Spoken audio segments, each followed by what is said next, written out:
Epochenwechsel, eine Epoche, die davon gekennzeichnet ist, dass wir uns in einem Krieg befinden, weil der Terrorismus uns bekriegt. Dieser Wahrheit müssen wir uns stellen, diese Wahrheit müssen wir unserem Volk übermitteln. Es wird weitere Angriffe geben, große Anschläge geben, so viel ist sicher.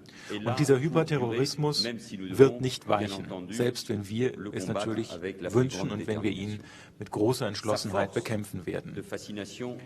Erschreckend ist seine ideologische Faszination. Wir erleben einen Epochenwechsel und das liegt auch daran, dass dieser Hyperterrorismus inmitten unserer Gesellschaften angekommen ist. Ende 2012, als ich Innenminister war, hatte ich bereits darauf hingewiesen, dass wir es mit einem äußeren Feind zu tun haben, den wir bekämpfen, aber auch mit einem inneren Feind. Mehr als 1000 Franzosen oder in Frankreich lebende Menschen sind Teil dieses dschihadistischen Netzwerkes. Es gibt Tausende von jungen Menschen in Frankreich, die sich radikalisiert haben, die heute noch nicht dem Terrorismus erlegen sind, die aber radikalisiert worden sind durch diese neue Ideologie. Viele Frauen zählen auch heute als Mitglieder zu diesen Netzwerken. Mehr als ein Drittel derjenigen, die aus Frankreich nach Syrien gehen, sind Konvertiten, die keinerlei vorherige Bindung zum Islam hatten. Meine zweite Feststellung: Es handelt sich um eine weltweite Bedrohung. Frankreich hat einen hohen Preis bezahlt im vergangenen Jahr an diese Herausforderung, diese Bedrohung. Aber wir sind nicht das einzige Land im Visier. Der Hyperterrorismus richtet sich auch an Länder muslimischer Kultur, die übrigens zahlenmäßig die meisten Opfer zu beklagen haben, wie auch westliche Gesellschaften oder selbst neue entstehende Volkswirtschaften. Die Angriffe der vergangenen Wochen in Ouagadougou, in Istanbul, Bamako, Jakarta, San Bernardino, die Tragödie des russischen Airbus, der über Ägypten abgeschossen wurde, all das hat noch einmal in Erinnerung gerufen, kein Land, kein Kontinent ist hier vorgefeit. Die letzte Bilanz im Jahre 2014 zeigt 40.000 Tote in 93 Ländern aufgrund dieses Terrorismus. Die dschihadistischen Gruppen greifen fragile Staaten an, die oftmals im Chaos und im politischen Vakuum versinken. In einer arabisch-muslimischen Welt, in einer Phase der Aufruhr, der Spannungen, der Rivalität zwischen Schiiten und Sunniten, in einer geopolitischen Lage, die sehr besorgniserregend ist, finden sie eine Möglichkeit zur Ausbreitung. Frankreich ist ganz besonders besorgt auch um die Stabilität westafrikanischer Staaten, die direkt im Visier stehen. Dritte Feststellung: Es handelt sich um einen Krieg neuer Art, der uns erklärt wurde. Einen asymmetrischen Krieg. Einen Krieg, der keine Staaten kennt und keine Grenzen kennt, aber auch keine Regeln. Keine Diskussion ist mit einem solchen Feind möglich. Mit dem dschihadistischen Terrorismus, insbesondere der von Daesh ausgeht, ist keinerlei Diplomatie möglich. Wir sehen uns einem Feind gegenüber, den es ohne nachzulassen zu bekämpfen geht, bis zu dessen Ausrottung. Und dazu brauchen wir einen langen Atem. Was ist nun die Antwort auf diese drei Feststellungen? Zunächst einmal gibt es natürlich eine unmittelbare Antwort: militärisches Vorgehen gegen Daesh und gegen Al-Qaida. Sie müssen in ihren Bastionen geschlagen werden, dort, wo sie die Angriffe auch gegen unsere Länder vorbereiten. Dieser Krieg betrifft uns alle. Dieser Krieg muss uns alle mobilisieren. Wir müssen uns alle gegen dschihadistische Strömungen wenden. Jean-Yves Le Drian, der Verteidigungsminister Frankreichs, hat es ja gestern noch hier ebenfalls in Erinnerung gerufen. Einige erste Kommentare zur Situation in Syrien nun, wenn Sie gestatten, während wir ja einen Flüchtlingsstrom nach Europa erleben, der die Dringlichkeit dieser Angelegenheit noch einmal unterstreicht. Eine militärische Lösung ist nicht ausreichend. Wir müssen so schnell wie möglich einen dauerhaften Frieden und Versöhnung erreichen. Und da dieser Schritt besonders lange Zeit in Anspruch nehmen wird, brauchen wir einen wirklichen Waffenstillstand zunächst. Und wir müssen menschliche Hilfeleistungen organisieren für die belagerte Bevölkerung. Der gestern in München ausgehandelte Vertrag, das Abkommen, ist ein erster Schritt. Es handelt sich um eine Einstellung der Feindseligkeiten, eine Waffenruhe. Und zunächst einmal müssen wir sehen, wie das jetzt in die Tat umgesetzt wird.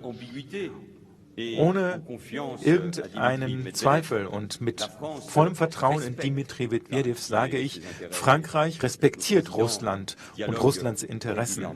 Unsere Präsidenten sind in ständigem Dialog. Aber um den Weg des Friedens wieder begehen zu können, um zum Frieden zu gelangen, muss das Bombardieren der syrischen Bevölkerung durch russische Kämpfer eingestellt werden. Nun ein paar Überlegungen zur Sicherheit und Europa in unseren Gegenden. Die europäischen Länder haben die Friedensdividende einfahren können. Es ist aber selbstverständlich so, dass wir weiter investieren müssen in menschliche und materielle Mittel für unsere Sicherheit, in Nachrichtenwesen, in militärische Ausrüstung. Und wir müssen diese Aufgaben koordinieren. In Frankreich haben wir seit 2012 bereits und dann auch im Jahre 2013 durch unsere Intervention in Mali dies bereits unter Beweis gestellt. Auch nach den Attentaten im Januar 2015 haben wir weitere weitreichende Entscheidungen in diesem Sinne getroffen und werden das auch weiterhin tun. Wir müssen aber bewusst sein auf europäischer Ebene, dass wir ein solches Vorgehen brauchen. Zusammenarbeit, gemeinsame Arbeit zwischen Frankreich und Deutschland sind ein Zeichen dafür. Darüber hinaus brauchen wir eine langfristige Antwort, um gegen das Phänomen der Radikalisierung in unseren Gesellschaften vorzugehen.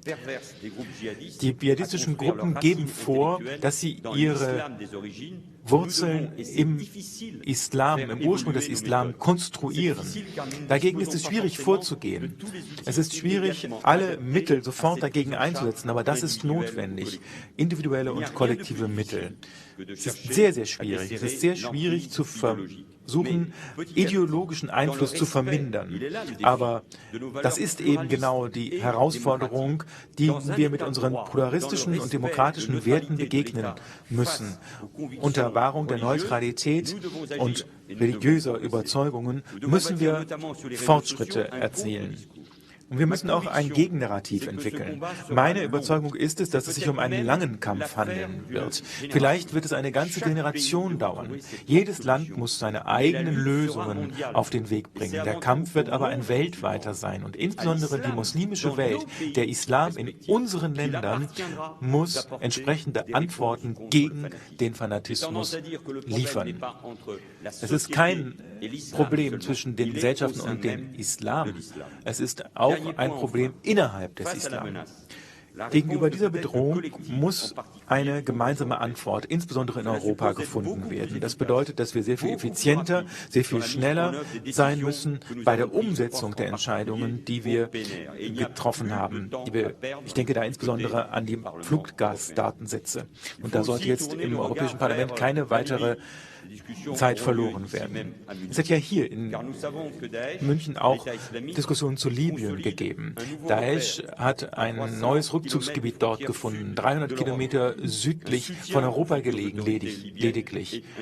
Die Unterstützung der zukünftigen libyschen Autoritäten ist unabdingbar. Wir brauchen Solidarität, bevor es zu spät ist. Auch für Tunesien. Denn Tunesien ist im Visier, weil es sich um ein demokratisches Land handelt, das seine demokratische Revolution mit Erfolg durchgeführt hat. Ich möchte einen europäischen Sicherheitspakt vorschlagen, angemessen der Bedrohung, vor der wir stehen. Europa steht vor einem Scheideweg. Europa ist mit seiner Geschichte konfrontiert. Das europäische Projekt kann Rückschritte machen und kann vielleicht sogar ganz verschwinden, wenn wir nicht aufpassen. Wir brauchen mehr Europa, um dieser Herausforderung zu begegnen. Wenn Europa seine Fähigkeit zu reagieren nicht unter Beweis stellt, jetzt und das nicht nur auf wirtschaftlichem Gebiet, dann wird das europäische Projekt zu Ende gehen, denn die Völker werden es nicht mehr wollen. Und ich möchte nicht, dass meine Generation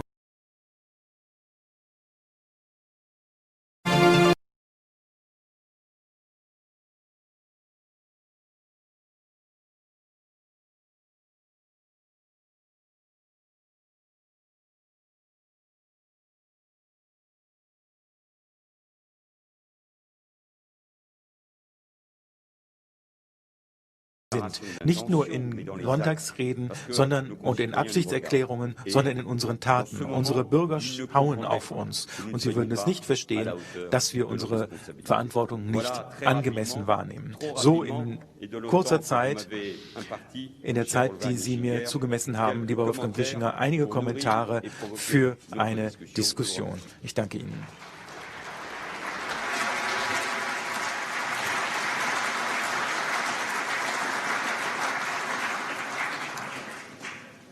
Thank you very much.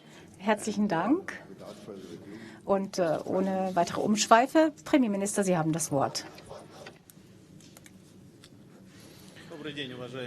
Guten Tag, meine sehr verehrten Damen und Herren, sehr geehrter Kollege Herr Walz, sehr geehrter Herr Ischinger. Ich habe hier einen allgemeinen Vortrag, aber ich hoffe, dass auch eher nützlich sein wird.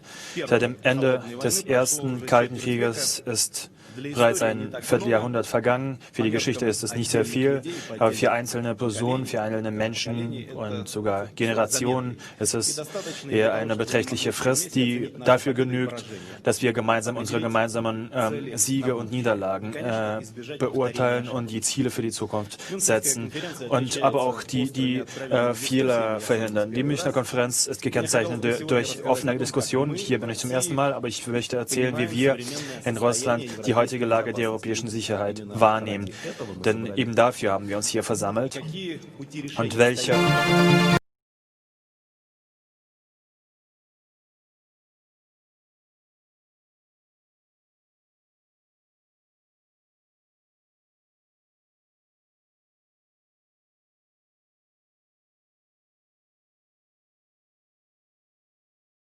In 2007, he was talking back then about ideological stereotypes, double standards.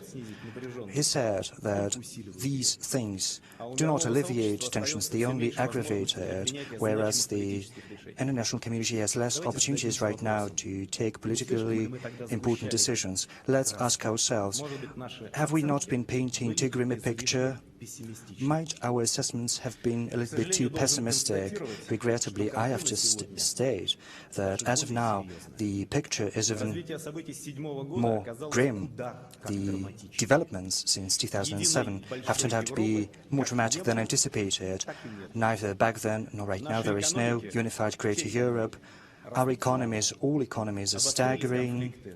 Conflicts in the countries of the Middle East and North Africa have been aggravated. We are witnessing a migration collapse. The relations between the European Union and Russia have been undermined. A civil war is raging in Ukraine. In this regard, our active dialogue on the future architecture of Euro-Atlantic security, on global stability, regional threats, is particularly relevant right now.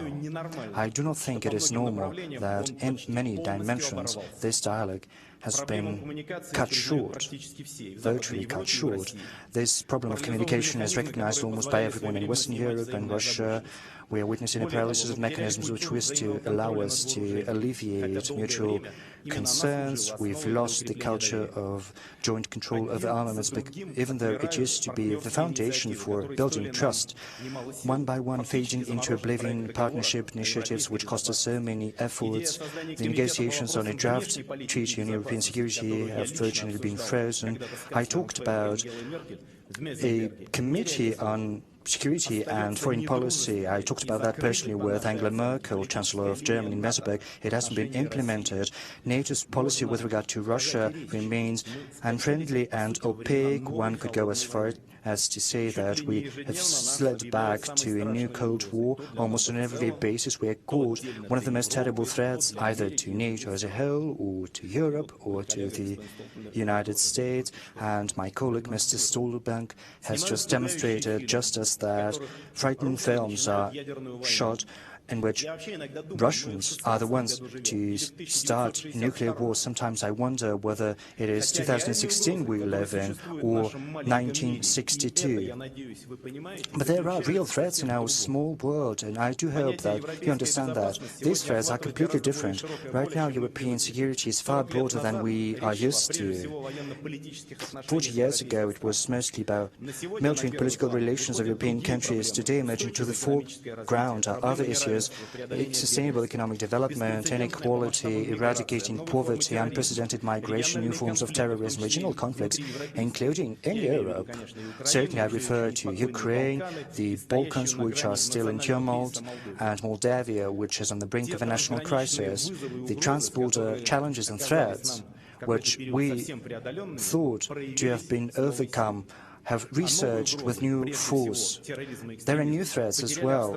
Terrorism and extremism are no longer abstract notions which they used to be to the majority. Right now, it is reality to millions of people in many countries. That's what Mr. Valls has been talking about. It's an everyday threat. Any day a bomb can go off in an airplane, or a shooting can occur in a cafe. It used to be the case only for the Middle East. Right now, it's the case for the whole world.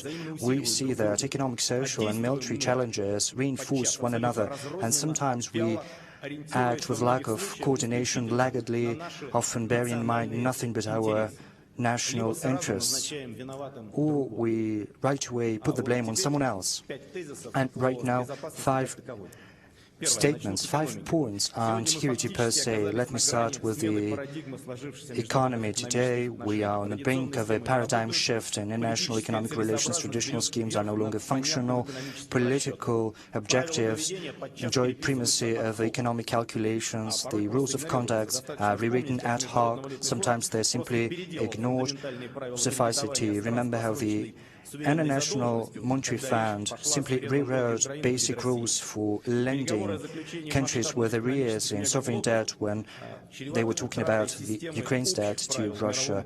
Such talks about creating large-scale economic blocs on a regional principle can also lead to the undermining of universal rules.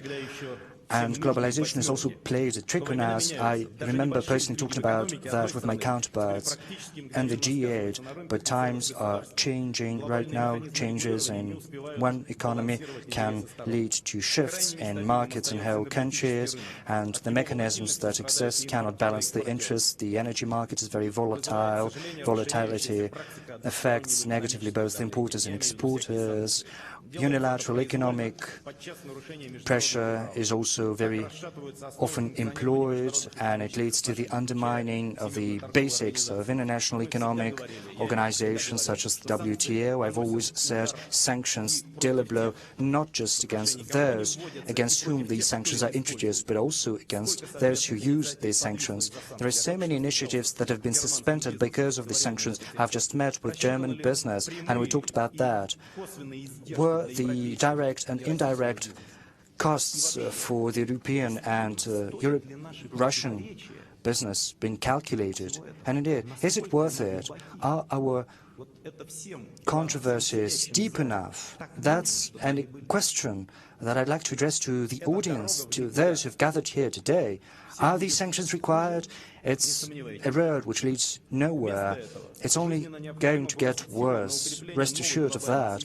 Instead of doing that, we have to create a new global system which would combine the principles of efficiency, justice, market transparency and social security. Now, the second point, the crisis of the economic growth model creates prerequisites for different conflicts, including regional conflicts. European politicians believed that establishing the belt of friendship against the outer border of the EU would be a reliable guarantee of security, but instead of the belt of friends, they have an exclusion zone, local conflicts, economic turbulence in the east and in the south. Ukraine, Moldavia, Libya, Syria, the Middle East, North Africa. Right now, these regions are our common problem. The Normandy format has allowed us to launch a negotiating process on Ukraine.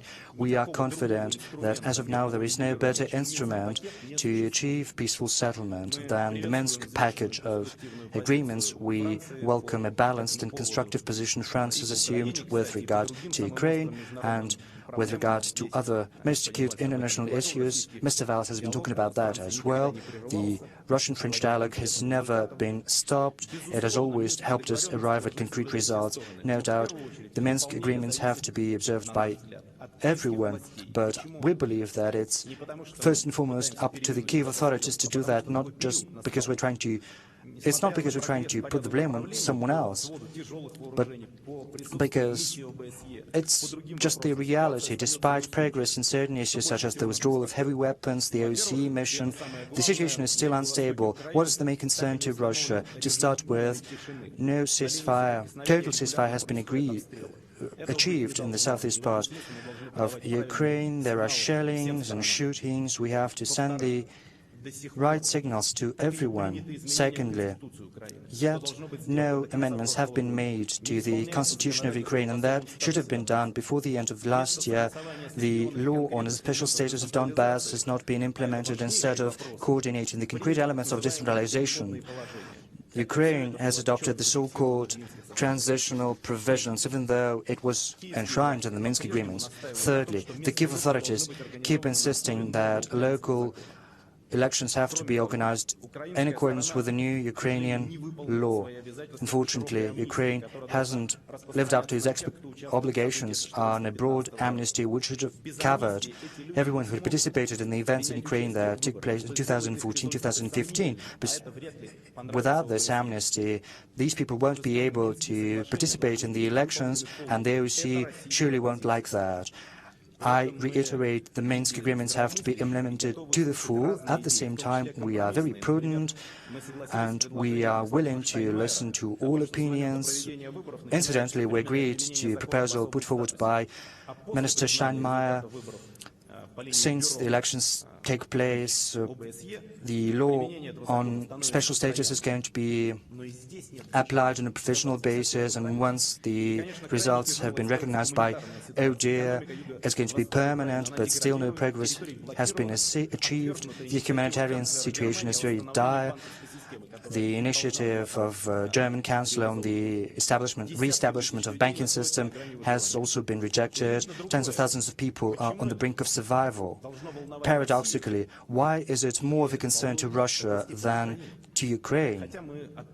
We are dispatching, and we'll have to continue to do that, humanitarian convoys to the southeast part of Ukraine. Let me say that we are showing flexibility, rational flexibility in the implementation of the Minsk agreements, where it doesn't contradict the essence of these packages. But there are some things that are within the purview of the Kyiv authorities. We cannot do that instead of because it's within the purview of the parliament, of the government, of the president. Fortunately, right now there is no will to do that. And it is obvious today. Now about Syria. We continue working thoroughly on the implementation of peaceful joint initiatives. The process is very difficult, but there can be no alternative to international and to religious dialogue. It is important to preserve a united Syrian state, to prevent its disintegration on a conventional basis. The world will not be able to cope with yet another Libya, Yemen and Afghanistan. The consequences of this scenario would be catastrophic for the Middle East as a whole.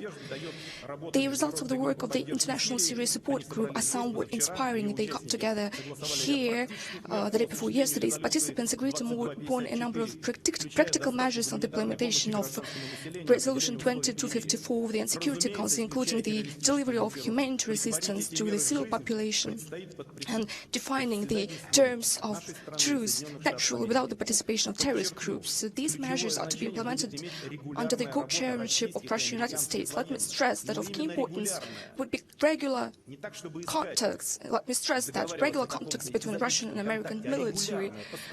This work should be regularly, on a daily basis, and actually any preconditions on the launch of negotiations on the political settlement between the government of Syria and the opposition are unacceptable, and one should scare anyone with ground operation.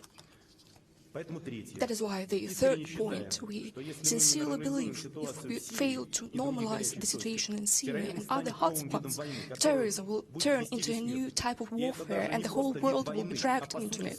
Not only will it become a new type of warfare, it will be a way to address international and interconfessional conflicts, a method of quasi-state governance. Just imagine a chain of countries governed by terrorists through terror.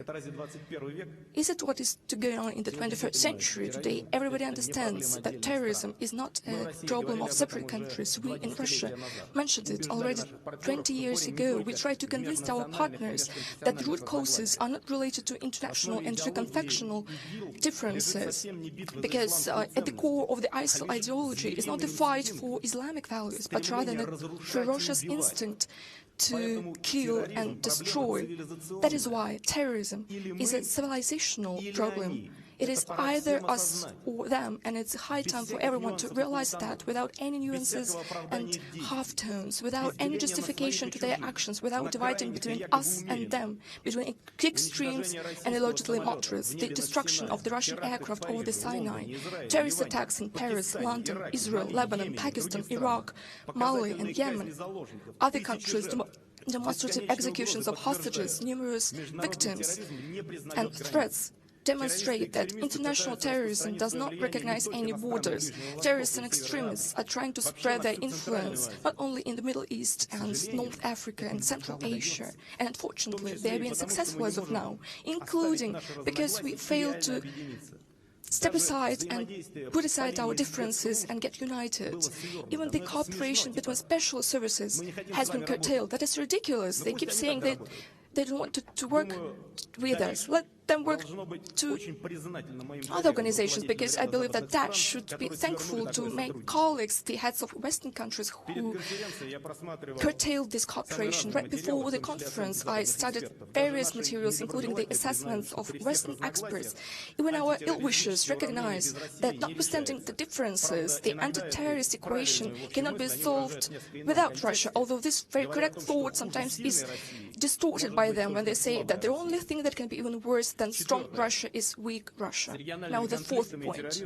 Regional conflicts and terrorism are closely interlinked with such a problem as unprecedented in scope and uncontrolled migration.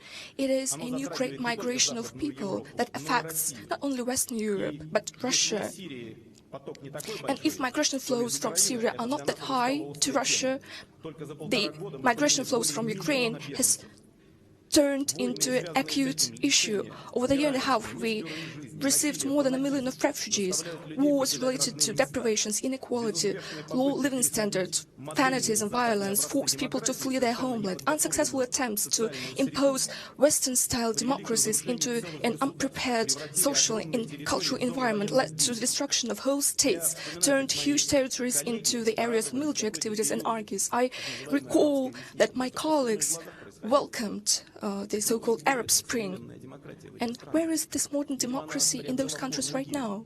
Probably it has turned into ISIL.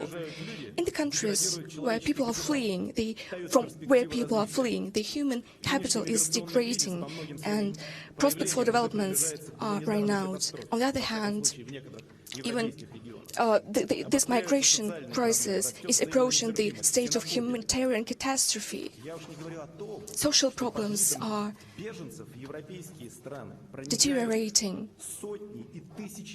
Under the disguise of refugees, hundreds and thousands of extremists are infiltrating other countries. Or sometimes these are people with different culture who would like to get benefits and do nothing. There is a real threat to the destruction of a single economic space, followed by cultural space, and even the very European identity.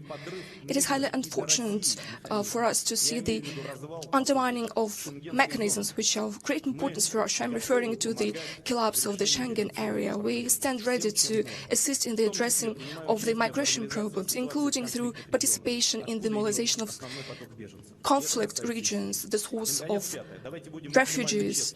First of all, I'm referring to Syria. And the fifth, let us be frank, the majority of the challenges did not emerge today, and it is not Russia who invented them. However, we failed to learn how to respond to them, to prevent them, and most of the resources are allocated to combat their consequences. And we often fail to address root causes, or we direct energy not against combating the true evil, but rather containing neighbors. It has just been mentioned, the doctrine of deterrence is widely used by Western countries towards Russia. And the danger of such approaches boils down to the fact that in 10 and 20 years, we will end up discussing the same very issues. Of course, if there is going to be anyone left to discuss with, because within the framework of the global caliphate, discussions and debates are out of place. There are different views with regard to the prospects for cooperation with Russia, and we have also a divergence of views in Russia, but I believe that there is a chance to get united to address these common challenges. Today we saw a religious example when people started to meet towards each other, when in Cuba there was a meeting between His Holiness Patriarch Kirill and Pope Francis, and before that Christian churches did not talk to each other for centuries. Naturally, restoring trust is very difficult, and one can hardly predict how much time it might take, but this process is to be launched right now, and there can be no preconditions. Either it is important for all of us or for none of us. And then nothing like that will happen. Our assessments as to the developments of recent years often diverge, but let me stress, these differences are not that profound as, for example, 40 years ago when the Helsinki Final Act was signed. Back then, in the center of Europe, there was a wall, and where outdated forebears took the upper hand, there was a deadlock, but when we managed to get united, we achieved success. There are lots of examples to that. We managed to agree on the reduction of strategic offensive arms. That was a real breakthrough. We managed to come to a compromise on the settlement of the situation around the Iranian nuclear program. Within the Geneva II process, we managed to bring together all parties of the Syrian conflict. So we continue to coordinate our actions in the fight against piracy. Progress was achieved at the climate conference. These are all positive examples that should be multiplied. Ladies and gentlemen, dear colleagues, the modern architecture of European security was built on the ruins of the Second World War, and it let us live for 70 years without any global conflicts. Why is it so? Because it was based on the principles which back then were clear for everyone. First of all, I'm referring to the principle of absolute value of a human life, and it took us lots of effort to realize the importance of those values. However, this common tragedy helped us raise above ideological differences in the name of peace. Yes, indeed, there are certain problems and failures in the systems, but do we really need yet another third global shock in order to realize how important cooperation is today rather than confrontation? Let me right now quote John Kennedy. A very simple but very correct thing. Let me quote, "Domestic policy can only defeat us, but foreign policy can kill us all." Back then, in the 60s, on the threshold of nuclear apocalypses, the two belligerent parties managed to understand there is not a single confrontation of political systems and states that it's worth a human life. And I believe that today we are much more wiser, more experienced and responsible. And we are not set apart by such differences, and the challenges we are facing, I hope, would be a basis for our efforts brought together rather than for conflict, so that we could get together on equitable and equal basis, and that would ensure calm life for us for at least 70 years in the future. Thank you.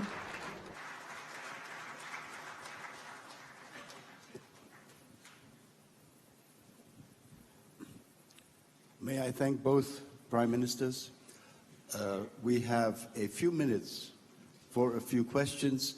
I would like to ask those who ask questions to please identify yourself. It's very difficult from here to see faces because of the glaring lights. And please be brief. what I would and tell us whether you address your question to both prime ministers or to which one. And what I propose is that we take 2 or 3 questions and then go back to our 2 speakers. Who would like to go first? There is a lady in the back, all the way in the back.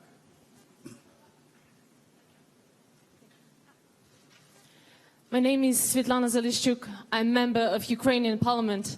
Mr. Medvedev, together with the President Putin, you turned the page of the war, aggression, and instability in Europe. Basically, you started killing in Georgia, then in Ukraine, now in Syria. I have a question to you. Why don't you approve the mandate of United Nations to investigate MH17 as the precondition to restore the trust that you have mentioned in your speech? As well as, why don't you ratify the Rome Statute while acknowledging the jurisdiction of International Criminal Court as the precondition for this international dialogue that you have mentioned in your speech? Or you are trying and you think that you're gonna avoid an international justice for the war crimes and crimes against humanity? Thank you.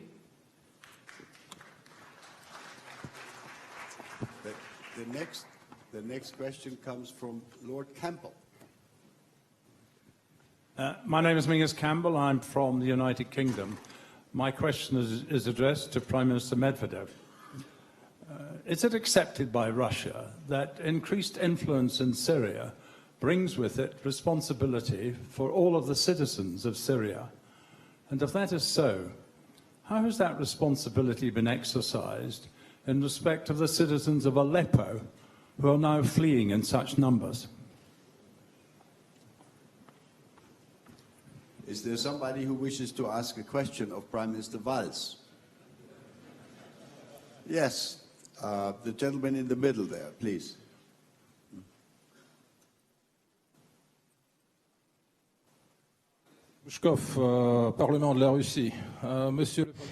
Russian Parliament. Mr. Prime Minister, quite recently the French President visited Moscow and met with President Putin and talked about an eventual cooperation between Paris and Moscow in the common fight against terrorism. What were the results of these negotiations? Do you think that there is an actual cooperation between France and Russia? And do you think that this would be the beginning of perhaps a broader cooperation between all the countries that are interested in the fight against Daesh, as you have mentioned, and the fight against terrorism, generally speaking, in the Middle East? Thank you very much. I'm looking at my 2 speakers. Is it okay if you, Monsieur Prime Minister, if you start and then Prime Minister finishes, or the other way around? Okay.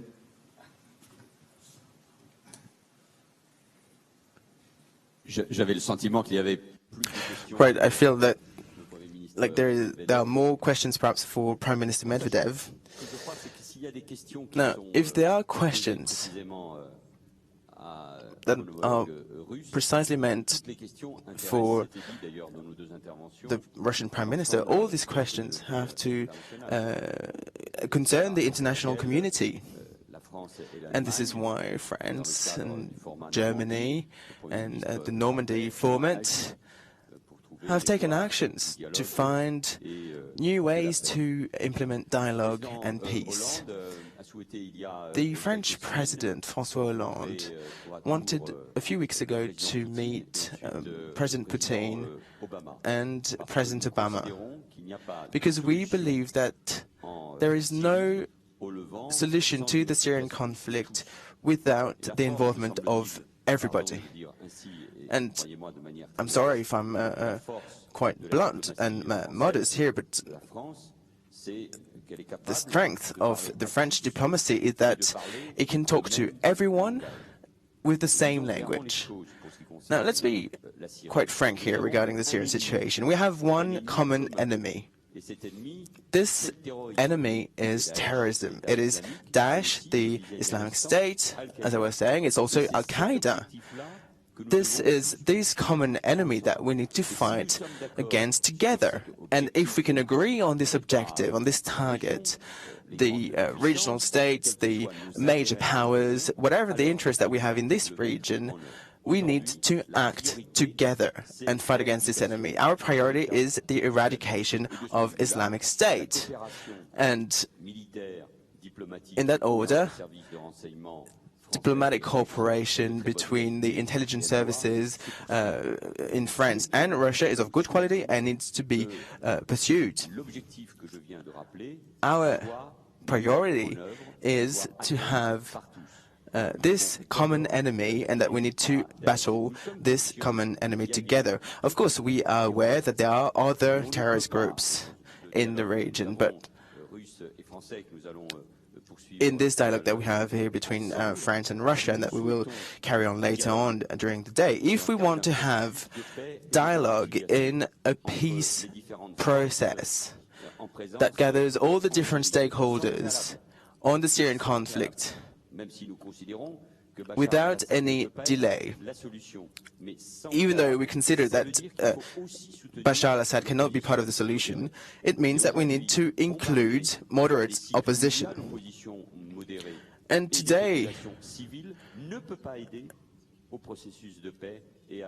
I'm afraid that if we ignore these populations, that it can impede to the peace process. So we need to have a political process for Syrian reconciliation and to find stability and a common ground on Syria, because we are all aware of the terrible effects that this war has, obviously, on refugees and all around the region after this situation. Thank you very much. Thank you. Let me continue with giving an answer to questions related to Syria, including to the situation around Aleppo, but not just about that. I believe that many people who are present here today have never been to Syria. And I, for one, have been to Syria, and I even paid a state visit to Syria during the period when Syria was a peaceful, secular, tranquil state in which everyone used to live, enjoying equal rights. I refer in particular to the Shia, to the Druzi, to Alawites, to the Sunni and Christians. Since that time, almost 6 years has passed, and as of now, we are witnessing Syria plunged into civil war. Let's ask ourselves a question: who is the one to blame? Who is responsible? Is Assad the only one to blame? It is quite evident that without a certain influence from outside, Syria would have been able to continue its development, but I remember my conversations with my counterparts, both from Europe and from the United States. They were telling me one and the same thing. They were saying that Assad was a bad guy and he had to go, and then they promised prosperity would come to Syria. What of it?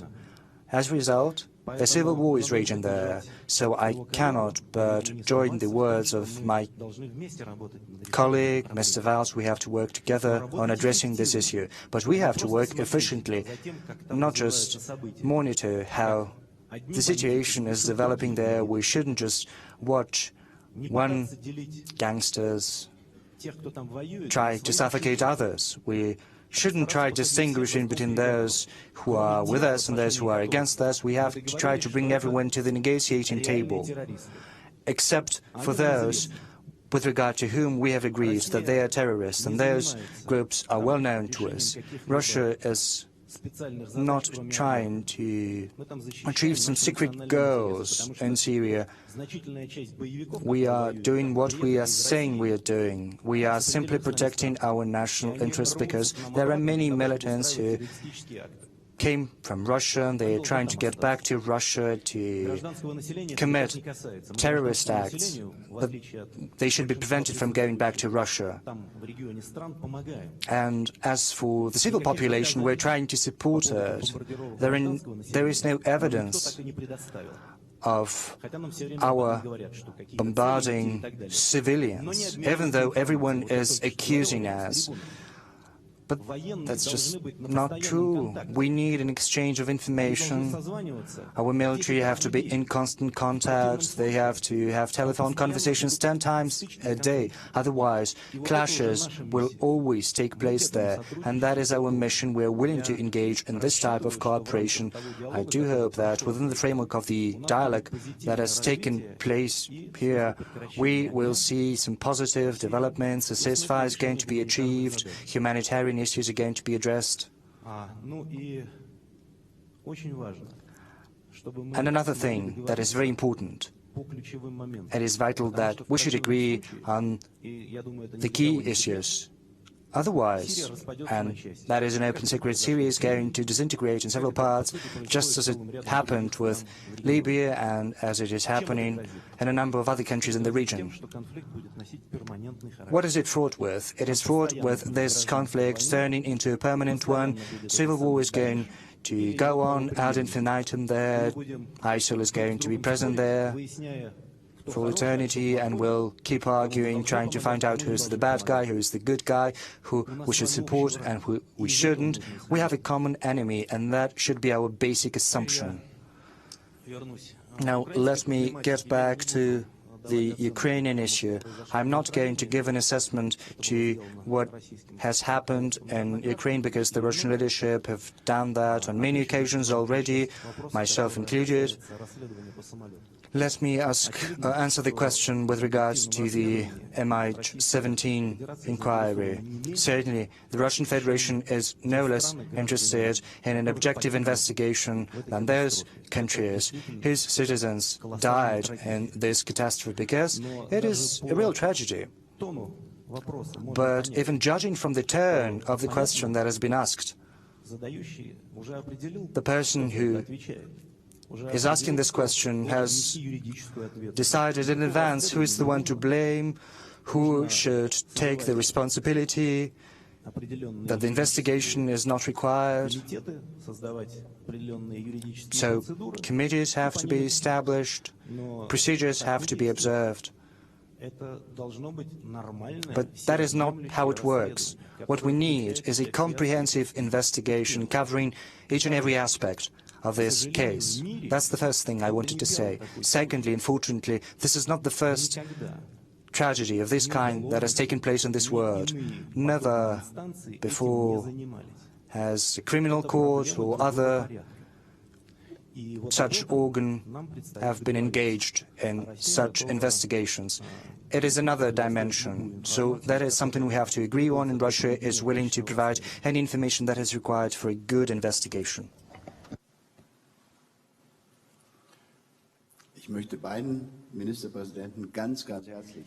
I would like to thank the two prime ministers. Thank you so much.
offen gestehen, nie so ernst genommen. Aber die OSZE, das zeigt das Minsker Abkommen, ist ganz zentral wichtig und ist auch gleichzeitig sozusagen die Brücke zwischen West und Ost, was die NATO nicht ist. Also die Russen gehen eher über die Brücke OSZE, das erkennt auch unser Außenminister. Und da setze ich drauf, dass da vielleicht ein bisschen was Positives passiert. Unter dem deutschen Vorsitz. Trotzdem hat man ja insgesamt den Eindruck, wenn man so die Positionen sich anschaut, dass der Westen und Russland da trotzdem in zwei völlig unterschiedlichen Galaxien unterwegs sind. Ja. Wenn man zum Beispiel jetzt auch Revue passieren lässt, was Medvedev über Syrien gesagt hat, das Bombardement würde keine Zivilbevölkerung treffen und das sei also sozusagen nur gegen die Terroristen gerichtet. Da spricht man ja schon sehr stark aneinander vorbei. Spricht aneinander vorbei, aber jetzt kommt Folgendes. Und da ist der Westen, hat es auch noch nicht klar zugegeben. Wir haben versucht, die Russen herauszufordern. An zwei Punkten, wo sie nicht gewünscht haben und klar gemacht haben über Jahre, dass diese Länder aus ihrem Interessenbereich oder sagen wir mal im neutralen Bereich nicht in den Westen gezogen werden dürfen, die Ukraine.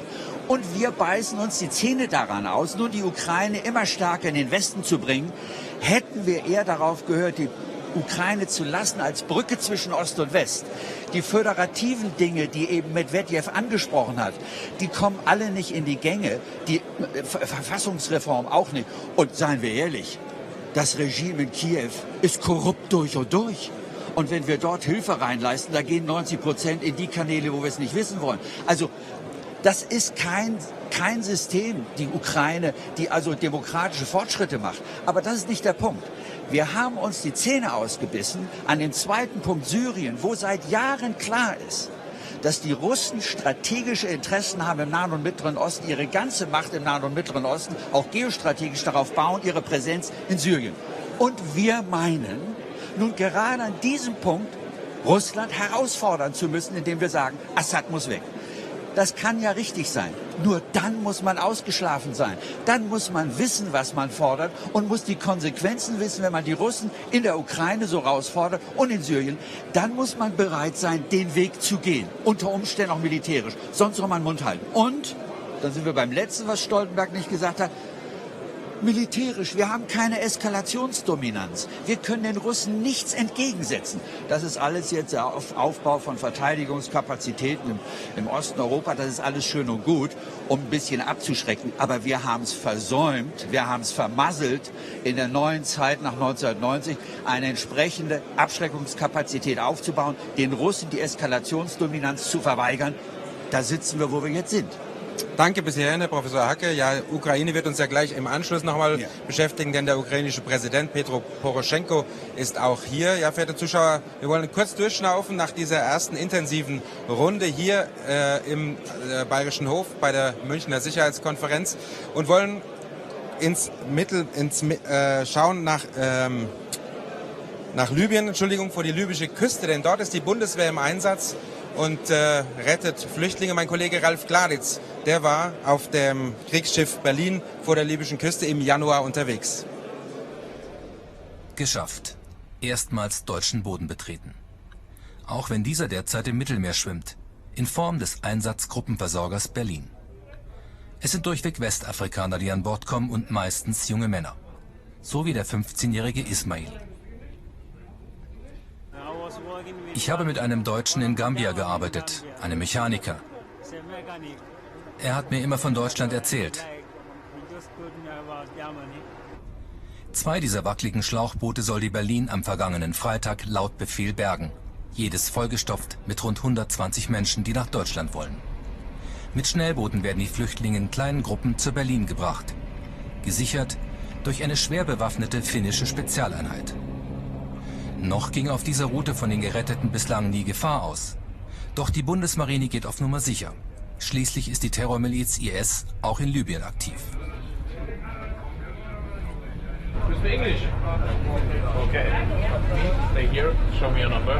Mit deutscher Gründlichkeit werden alle zunächst untersucht und registriert.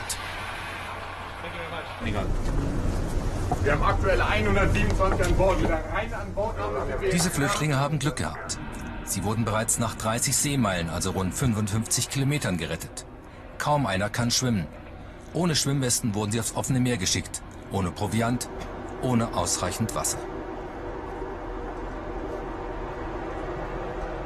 Wir erleben, wie sich Unmengen, Tausende, ja eventuell sogar Millionen subsaharische schwarze Afrikaner aufmachen an die nordafrikanische Küste, geködert durch allerlei Gerüchte, sowohl Gerüchte, dass sie in Libyen hervorragende Arbeitsbedingungen vorfinden, in Unkenntnis der Sachlage, wie es dort wirklich aussieht, als auch eben durch die Gerüchte, dass sie von Libyen aus sicher nach Europa kommen und diese Überfahrt sehr kurz ist. Also die gehen auch davon aus, dass die Überfahrt nur ein paar Stunden dauert. Man erzählt ihnen im Prinzip, dass das Mittelmeer ein breiter Fluss ist.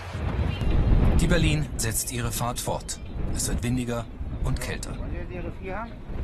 Auf dem Vorderdeck lagern die Flüchtlinge in einem abgesperrten Bereich, versorgt von Soldaten im Schutzanzug. Ein eingeschleppter Virus oder Krankheiten könnten sich schnell auf die Mannschaft übertragen. Der Hauptmann spricht 2 afrikanische Sprachen und soll mit 2 weiteren sogenannten Sprachmittlern Informationen über die Schleuser gewinnen, die ihr Geschäft mit den Flüchtlingen machen. Was jedoch sagen die Soldaten denen daheim, welche die Flüchtlinge gar nicht haben wollen? Ich persönlich kann das nicht verstehen, weil die außenstehenden Personen, die sehen das zwar nicht, was die Flüchtlinge hier durchmachen. So, ich meine, einen ganzen Tag auf See mit einem Schlauchboot, das ist nichts Leichtes. Und diese Menschen hier, bei meiner persönlichen Einschätzung, das sind ziemlich friedliche Menschen. Früher, als es ihnen lieb ist, müssen die Flüchtlinge das deutsche Kriegsschiff wieder verlassen. Vor Lampedusa wachten 2 Boote der italienischen Küstenwache, um die Westafrikaner an Land zu bringen. Ab in eine ungewisse Zukunft. Die Berlin geht weiter ihrem Auftrag nach. Das Problem mit den Flüchtlingen, so sagen alle hier an Bord, muss an Land gelöst werden. Soweit also das militärische Engagement der Bundeswehr im Mittelmeer im Kampf gegen die Flüchtlingskrise und was man zivil machen kann, um sozusagen die Flüchtlingskrise zu lösen. Darüber hat mein Kollege Mike Lingenfelser gestern mit dem Minister für wirtschaftliche Zusammenarbeit und Entwicklung, Gerd Müller von der CSU, gesprochen. Herr Minister, Fluchtursachen bekämpfen, sagen jetzt immer alle und auch hier auf der Sicherheitskonferenz hört man das und dann wundert man sich immer, dass die Idee vielleicht erst jetzt bei vielen kommt. Sie wollen das ja von vorne her denken, das Thema. Wie soll das aussehen? Wie können Sie quasi für Sicherheit sorgen mit Entwicklungshilfe? Entwicklungspolitik ist Friedenspolitik. Dieser Akzent fehlt mir ein Stück weit bei der Sicherheitskonferenz hier. Nur allein mit Militär schaffen wir keinen Frieden und verhindern auch nicht den Ausbruch neuer Konflikte. Entwicklungspolitik setzt bei den Ursachen an. Hunger, Elend, Not, Ungerechtigkeit. Auch in Syrien war dies einer der Punkte von 2006 bis 2011, zum Beispiel die größte Dürreperiode, die dieses Land die letzten 100 Jahre erlebt hat. Also wir müssen vorausschauende Politik, präventive Politik betreiben, das ist Entwicklungspolitik. Ich blicke mal nach Ägypten, ein Land, das auf die 100 Millionen Einwohner zuwächst. Davon 50% Menschen, Jugendliche, Kinder im Alter bis zu 20 Jahren. Ja, 50%. Und davon 50% ohne Ausbildung, ohne Arbeitsplatz. Deshalb arbeiten wir mit Ägypten zusammen. Wir führen dort das duale Ausbildungssystem ein. Diese Staaten kollabieren. Das ist Entwicklungspolitik. Wir schaffen Strukturen. Aber Sie schaffen auch Strukturen. Sie schaffen Ausbildung, Sie schaffen vielleicht am Ende, wenn Sie gut sind, eine Mittelschicht, die erst in der Lage ist, zu migrieren. Wir wissen, dass alle davon träumen, nach Europa zu gehen. Das hören wir in sämtlichen Interviews vor Ort. Und wenn Sie also gute Arbeit machen, dann haben Sie vielleicht die unerwünschte Nebenwirkung, dass Sie Menschen haben, die überhaupt erst in der Lage sind zu reisen, weil sie Geld haben und wissen, wie es geht. Nein, leider verstehen die allermeisten auch in der Politik noch nicht, was Entwicklungspolitik heute bedeutet. Wir müssen in eine ganz neue Dimension denken. Es glaubt doch keiner, dass der Wohlstand Deutschlands, dieses 1% der Weltbevölkerung oder die 6% Europa, die Bevölkerung Europas, dass wir eine Mauer darum bauen können. Und wir müssen viel mehr hinausgehen. Wir müssen diese Länder, gerade in der Mittelmeerregion, zu unseren Wirtschaftspartnern machen. Und mit Blick auf die Syrien-Krise sage ich, was wir jetzt brauchen, ist ein Wiederaufbau- und Investitionsprogramm in dieser Region. Das Entwicklungsministerium, wir haben die Partner dazu. Cash for Work, nicht Gutscheine verteilen an die Flüchtlinge, sondern sie in Arbeit bringen. Den Wiederaufbau in den befreiten Regionen, der muss jetzt eingeleitet werden. Und dazu brauchen wir ein Gesamtkonzept. Ich sehe viele Einzelansätze. Jeder macht gute Vorschläge. Wir brauchen ein Gesamtkonzept, einen Marshallplan zum Wiederaufbau mit vielen Instrumenten, aber auch mit neuen Instrumenten. Und wir brauchen Geld. Wer sagt, Fluchtursachen bekämpfen, ist zentral wichtig, um Millionen von Flüchtlingen abzuhalten, nach Europa zu kommen, der muss auch bereit sein, mehr zu investieren, wie dies bisher der Fall ist. Dem Entwicklungsminister immer zu sagen, mache vor Ort, aber ihn nicht mit den notwendigen Mitteln auszustatten, ist sehr kurz gesprungen. Fühlen Sie sich denn überhaupt verstanden? Sie sind CSU-Politiker, Ihre Partei spricht oft von Obergrenzen, von Grenzkontrollen. Ihre Programmatik klingt etwas wohlwollender Richtung Flüchtlingskrise. Sind Sie das Feigenblatt Ihrer Partei? Nein, es ist klar erkannt, dass wir die Probleme nicht dadurch lösen können, dass wir die Menschen alle hier aufnehmen. Allein in und um Syrien sind noch 10 Millionen in Camps, in Unterkünften auf der Flucht. In Afrika 15 Millionen, weltweit 60 Millionen. Diese Menschen können wir nicht alle in Deutschland und in Europa aufnehmen. Da gibt es klare Grenzen. Aber wer dies sagt, der muss auch klar sagen, wir, die Reichen, die Industrieländer, wir müssen wesentlich mehr in diesen Ländern investieren. Dieser zweite Schritt ist theoretisch bei der Politik akzeptiert, aber es ist nicht mit den notwendigen Maßnahmen, auch mit den notwendigen Finanzen unterlegt. Sagen Sie uns ganz kurz noch, rechts und links, hinter uns, vor uns stehen überall Diplomaten, Journalisten, die Welt hat sich hier versammelt in München. Was wollen Sie denn, was glauben Sie, können Sie hier an diesem Ort bewegen, wenn Sie jetzt mit Ihren Kollegen international sprechen? Ja, das ist zentral wichtig. Ich habe den afghanischen Präsidenten getroffen, ich treffe den libanesischen Ministerpräsidenten, die jordanischen Minister. Wir vereinbaren ganz konkret Programme zur Stabilisierung in diesen Ländern. Denn ich sage noch einmal, es werden Millionen sich aufmachen in den nächsten Monaten nach Deutschland und Europa, wenn wir nicht endlich begreifen, dass wir die Hilfen, die Investitionen dort zum Wiederaufbau, zur Stabilisierung dieser Länder jetzt massiv ausweiten. Dann wünschen wir Erfolg bei dieser Aufgabe und bedanken uns fürs Gespräch. Soweit also der Minister für wirtschaftliche Zusammenarbeit und Entwicklung, Gerd Müller. Ja, und das Medieninteresse ist natürlich angesichts der weltpolitischen Lage hier auf der Sicherheitskonferenz riesengroß. Und meine Kollegen Anna Tillack und Sebastian Chemnitzer, die konnten ein bisschen hinter die Kulissen blicken.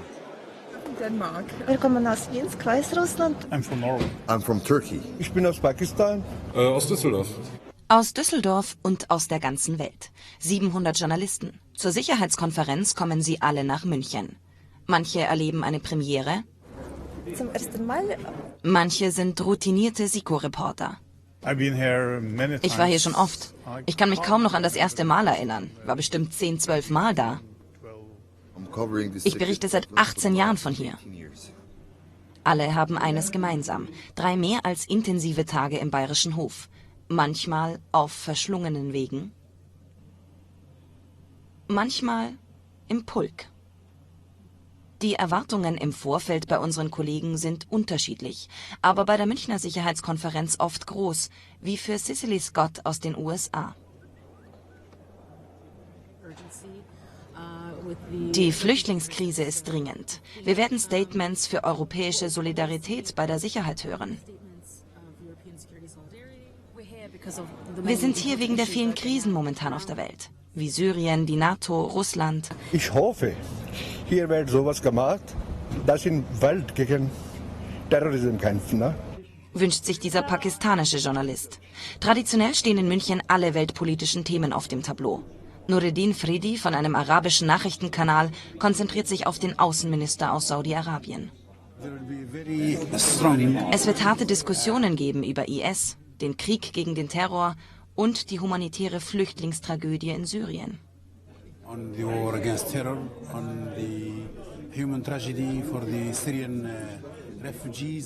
Von Anfang an volle Konzentration, klickende Kameras, Vorbereitungen für den Kameraauftritt und natürlich immer wieder der Blick aufs Handy. Die sozialen Medien werden immer wichtiger, auch für Peter George Oliver von Russia Today. Sie wollen, dass ich twittere, Bilder ins Netz stelle. Sie wollen, dass ich Live-Schalten mache. Ist dann der letzte Tweet gesendet und auch sonst alles im Kasten, dann bleibt auf der Sicherheitskonferenz etwas Zeit für die schönen Dinge. Bayerische Wurst probieren und vielleicht noch ein Bier, wer weiß. To have a kind of Wiener Schnitzel and or to have a Schnitzel with Bratkartoffel and to have a local beer. Einen ziemlich trockenen Martini bei Schumanns, anschließend auf dem Bett und dann hoffe ich, dass ich morgen zu Herrn Steinmeier wieder fit bin. Soweit also der Blick hinter die Kulissen. Als nächstes erwarten wir den ukrainischen Präsidenten Petro Poroschenko hier. Professor Hacke, die Ukraine war ja vor 2 Jahren das absolut dominante Thema hier auf der Sicherheitskonferenz. Wo stehen wir heute, 2 Jahre später? Ja, die Dinge haben sich nicht zum Besseren verändert, nicht? Denn die Ukraine selbst ist in diesen Bürgerkrieg tief versunken, wo natürlich die Ursachen vielfältig sind. Aber das Regime in Kiew, haben wir eine Konkurrenz zwischen Poroschenko, der kein Hardliner ist, sondern seinem Regierungschef. Dann wird er wahrscheinlich einiges uns erzählen, wie die Fortschritte sind. Die sind dann seiner Meinung nach wahrscheinlich groß in der Zivilgesellschaft, in der Verfassungsreform. Das ist interessant zu sehen, ob er auch ein Signal irgendeiner Form an Russland aussenden wird, ein positives. Das wäre ganz interessant, nicht? Und sonst die Runde ist eben, wir können auf den Finnen achten, den finnischen Ministerpräsident, der sehr interessant ist, der konservative, große Popularität hat im eigenen Land. Und die aus Lettland, die Präsidentin, ist auch eine couragierte Frau. Die wird natürlich sehr stark, denke ich mal, Russland kritisch argumentieren. Da wird es auch interessant sein, was sie auch in Bezug auf NATO sagen wird. Und Martin Schulz ist auf dem Podium, die Rolle der EU. Wie bewerten Sie den Zusammenhang? Da wollen wir mal abwarten, was da, ob es da etwas Neues gibt, ob die Europäische Union hier in Form von Martin Schulz uns was Interessantes zu erzählen hat. Jetzt kommt hier Petro Poroschenko gerade, betritt das Podium. Und dann wird es jetzt auch in Kürze hier losgehen. Wolfgang Ischinger ist schon auf der Bühne und bittet hier um Ruhe und Aufmerksamkeit, und dem wollen wir jetzt auch Folge leisten. Herr Bischof, sit down.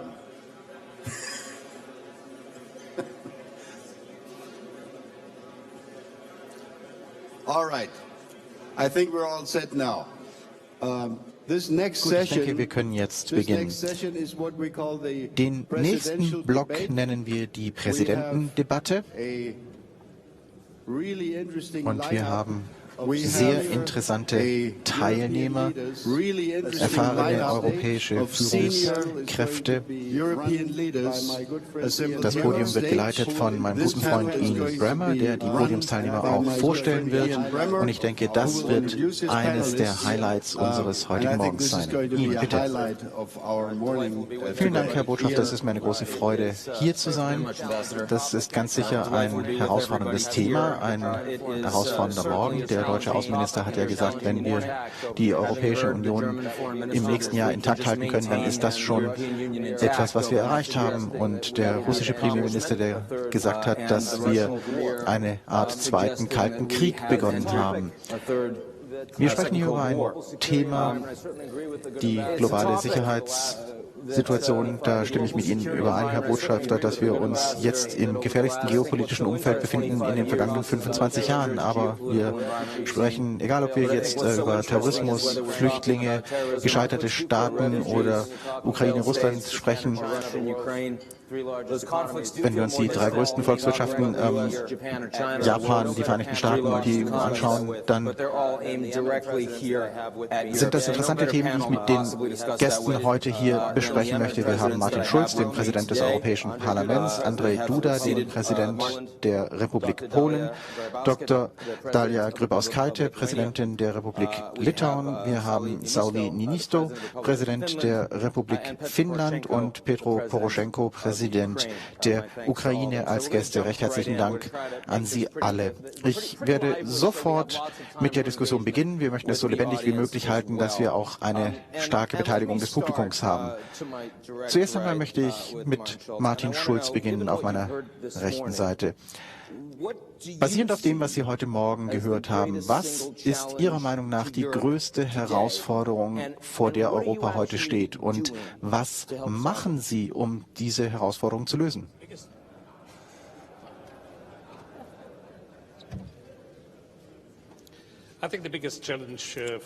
Ich glaube, die größte Herausforderung für die Europäische Union zum jetzigen Zeitpunkt ist, dass wir vergessen haben, dass wir nach dem Zweiten Weltkrieg mehrere transnationale Organisationen geschaffen haben, nicht nur die Europäische Union, aber auch die NATO, die Vereinten Nationen, um die weltweiten Herausforderungen auf eine transnationale Art und Weise zu beantworten,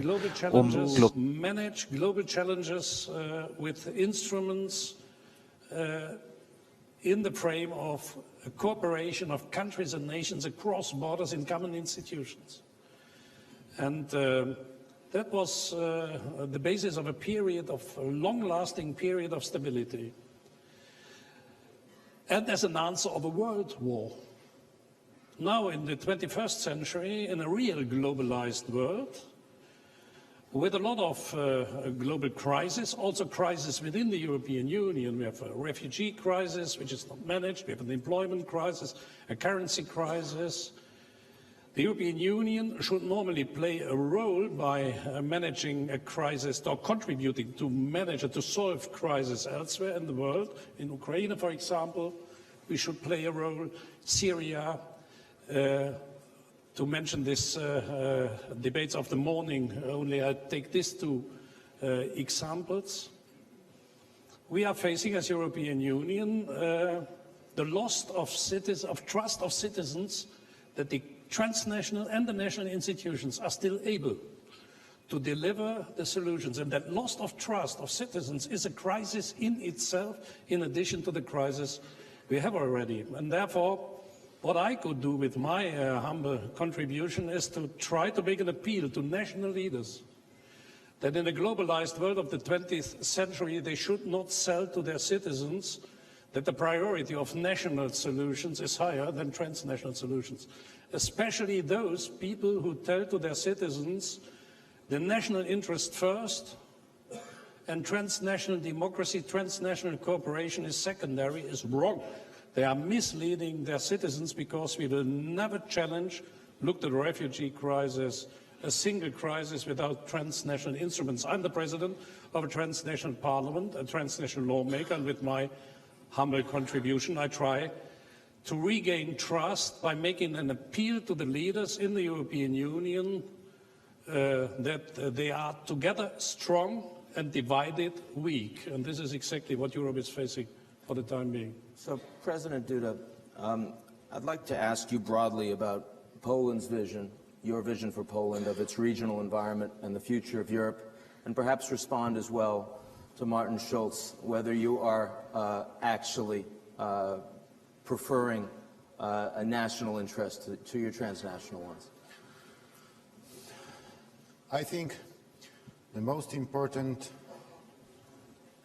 for Poland now is strengthening NATO presence in eastern flank of alliance. This is, in my opinion, the most important problem for Poland and for Eastern Europe countries now. Of course, we have the problems also in European Union. Yeah? Migration crisis, Brexit, and others. But our security, military security especially, is now the most important when we see the situation, for example, on the Ukraine, and when we heard from the Russian politicians word like today. Now, this was one of your biggest election promises, was getting NATO more involved. The Germans, as you know, oppose NATO bases in Poland. The Americans haven't been very enthusiastic. How are you going to ensure that your pre-election promises actually get achieved? We discussed about it. I had many meetings. And in my opinion, strengthening of NATO presence in our part of Europe is a natural consequence of the opening NATO for Eastern countries. Yes? NATO was many years, the border of NATO was many years in West Germany, and after 1989, Europe changed, and after a few years, we became a member of the alliance. And now, the next step should be to establish more bases, especially infrastructure of NATO in our part of Europe, in Poland, in Baltic countries, in Romania, Bulgaria, and in others. And we talked about it a few months ago in Bucharest, and we joined our common declaration, and we declared it. So, President Grabowska, would you say that your biggest concern for Europe looking ahead, do you share? Are we talking about, is it a security issue? Is it a Russia issue? Is it European lack of integration, values? Where would you, if you had to focus us from the Lithuanian perspective, where are we going? It's very difficult to focus because really we are now facing a bunch of problems and challenges. It starts very fundamentally. What Mr. Schulz said, that mistrust of people to institutions, especially international ones, while they were supposed to solve all global challenges we're facing. And we are failing partly to deliver on time and to use these instruments, what we have in the European Union, to solve security questions, the immigrant flows. That's our mistakes, and we are very late with the decision making, and this is a critical point. The security matter arrives from the third country, of course, from outside, and today, then, referring to the previous speakers, especially from Russia, saying that probably world is facing second Cold War, I will say that world probably is facing some hot war, because we're already seeing that Russia is demonstrating open military aggression in Ukraine, open military aggression in Syria. It's nothing about cold, it is already very hot. And of course, to blame Europe or the world that somebody else is imposing such kind of unpredictable and very aggressive behavior on another side, it's really nobody will believe it and nobody will take it. It looks that we are talking as different civilizations still. We're not able to understand each other, and the responsibility to ping-pong to each other is also useless. And today we understand very much what we need to do in Europe, what challenges we have. We will use at most our instruments we have in European Council, in European Parliament, but of course international entities as European Union institutions and NATO needs to be more decisive, to decide faster, and to take responsibilities which are appearing new. That means reforming ourselves, reforming our understanding how we're responding, and finding the solutions for a new environment where we are today. That takes very closely to our Warsaw NATO summit, where we need to reflect the changing environment in Europe and in the world. The same with the European Union institutions. We need to find very soon, very fast solutions on migrant situation. Otherwise, it will become our economic problems and security also. So from this point of view, challenges are very huge. We do have instruments as international organizations, but these instruments are already, let's say, reacting vague and late, too late. For the challenges we face. That means we need to be open for changes, open for new forms of cooperation, and even some reforms of these organizations. I mean NATO, and also European institutions and European relations. So, President Nisto, if you could tell us what's keeping you up at night now for 2016. Yes, thank you. Actually, I have to answer you that nothing, because I don't know which should keep me up. I go back in time to 2014. In January, February, none of us knew what is going to happen in Ukraine. Last year, same time, none of us knew what is going to happen in migration, how Russia is going to get involved to Syria. So we don't know at the moment what is to come. That's a lesson. And that's surely a thing which might keep us awake during the night time, but I rather have a dream. And that would be that can anything worse happen than so far? And if the answer is no, so maybe we would face something better this year, something constructive. And now I go to Russia. I described you those surprises we had in a couple of years' time. Russia has always been involved in that. Although President Medvedev said today that they didn't invent it, but they are involved. Actually, they are involved from south in Syria to Arctic area all the time. And we Europeans shouldn't forget that. They are involved.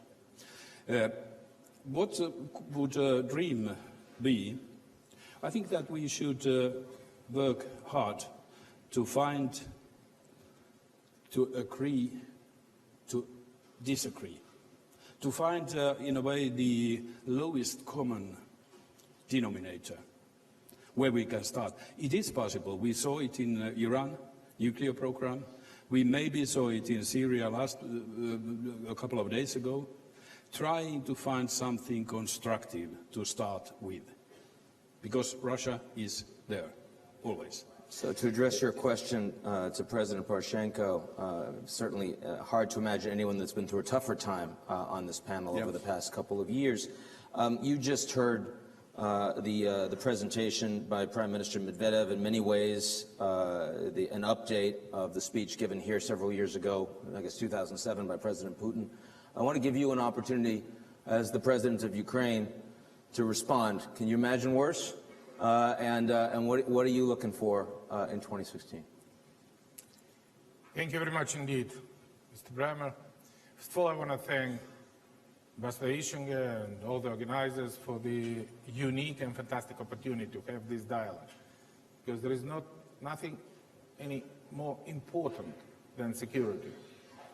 And year by year, it became more and more important. I hate the idea to comment Prime Minister Medvedev's speech. It's understandable for everybody. We have a very significant challenge these days. What is the main challenge, the main danger for all of us Europeans? Is alternative Europe with alternative values. And when I said that it is so important for me as a president of Ukraine, because exactly 2 years ago, hundreds of Ukrainians giving their lives, dreaming to live in Europe, fighting just for that. Because Europe associated with them, with their values. And the main danger for us is an alternative values, which bring now isolationism, intolerance, disrespect of human rights, religious fanatics, homophobia. This alternative Europe has his own leader. His name is Mr. Putin. This alternative Europe has their foot soldiers. And his name is pro-Russian and anti-European parties inside of every European state, which fighting against Europe. And how we can win this battle? Be united. Fighting for our European values. For me, as a president of Ukraine, given an evidence that the thousands of Ukrainians giving their lives defending Ukraine against Russian aggression is for something. I understand that Europe now passing through one of the most difficult crises. And we can win this battle only if we will be together. And exactly 1 year ago, on the 12th of February 2015, we have long 19 hours marathon in a Normandy format, preparing the Minsk Agreement. Immediately after that, we go to the European Union Council, sign up the decision that the sanction of European Union is connected with the three important things. First, returning control of Ukraine to control part of Ukrainian-Russian border.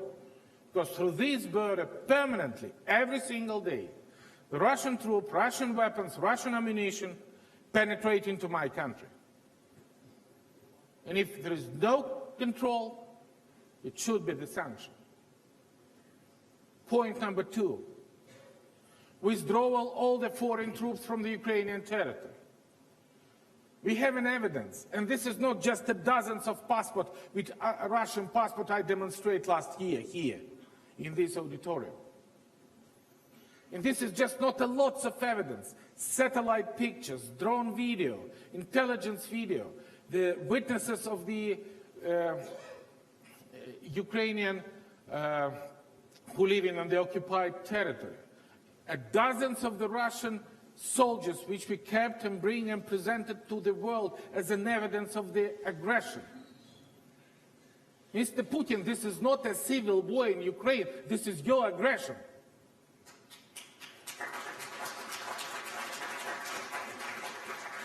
And this is not a civil war in Crimea, this is your soldiers who occupied my country. And this is not a civil war in Syria. This is your plane bombing civil population in Syria. And this is just a demonstration that we live in a completely different universe with Russia. And when we're talking about very important things, please excuse my emotion. And when we're talking about very important things, when we're supporting and fighting for Ukraine, this is not only Ukraine. This is not only Ukrainian people. This is European and global security. This is a security in every of your state. And the final speech of the Russian president, not speech, but it seems to me it was an interview to the Bild magazine. There is no more border anymore in Europe. Can you hear that? And this is another very strong argument. Dear our partners, dear our supporters, we should be together. And of course, we have our own part of responsibility. This is making reform in Ukraine. Because Ukraine should be a successful country, fighting against corruption, bringing good investment climate, bringing up and building up the trust between you and me. And I'm absolutely sure that European values united us. We are stronger. Truth is with us, and the victory will be with us. Sorry, Mr. Bremer. No, thank you. You needed a time to respond to that, and I respect it. Let me, though I won't do it a second time. The two major things came up in that presentation, and I felt a lot of consensus around one of them. It was talk about values. There's also talk about interests. I want to start with values, because I also heard that from President Grybauskis, which was this notion that the clash of civilizations, which Premier Medvedev was talking about as if it's terrorists versus us versus them. You're saying, look closer. You're talking about the values that Russia is promoting, that Putin is promoting against the Europeans. Let me go to Martin Schulz. I saw you banging your fist on that.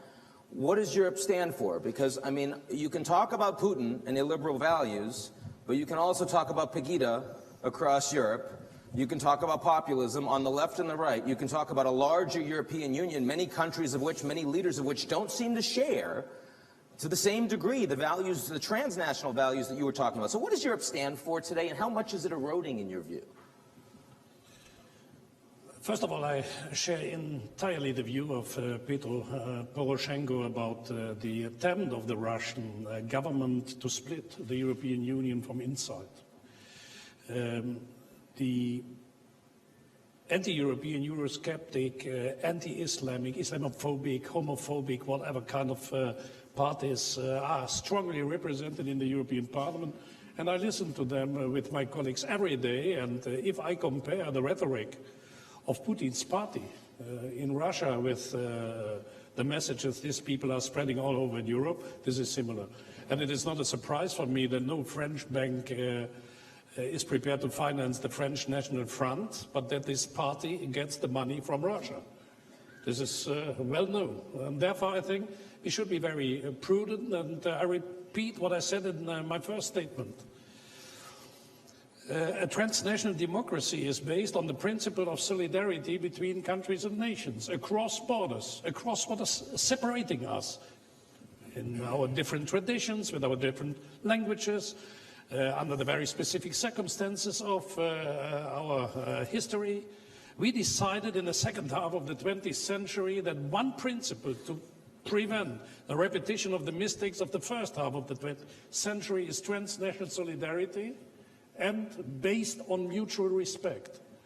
And exactly this is put in doubt by an increasing number of political parties within the European Union. And by the way, that is also, in the meantime, it arrived on a governmental level.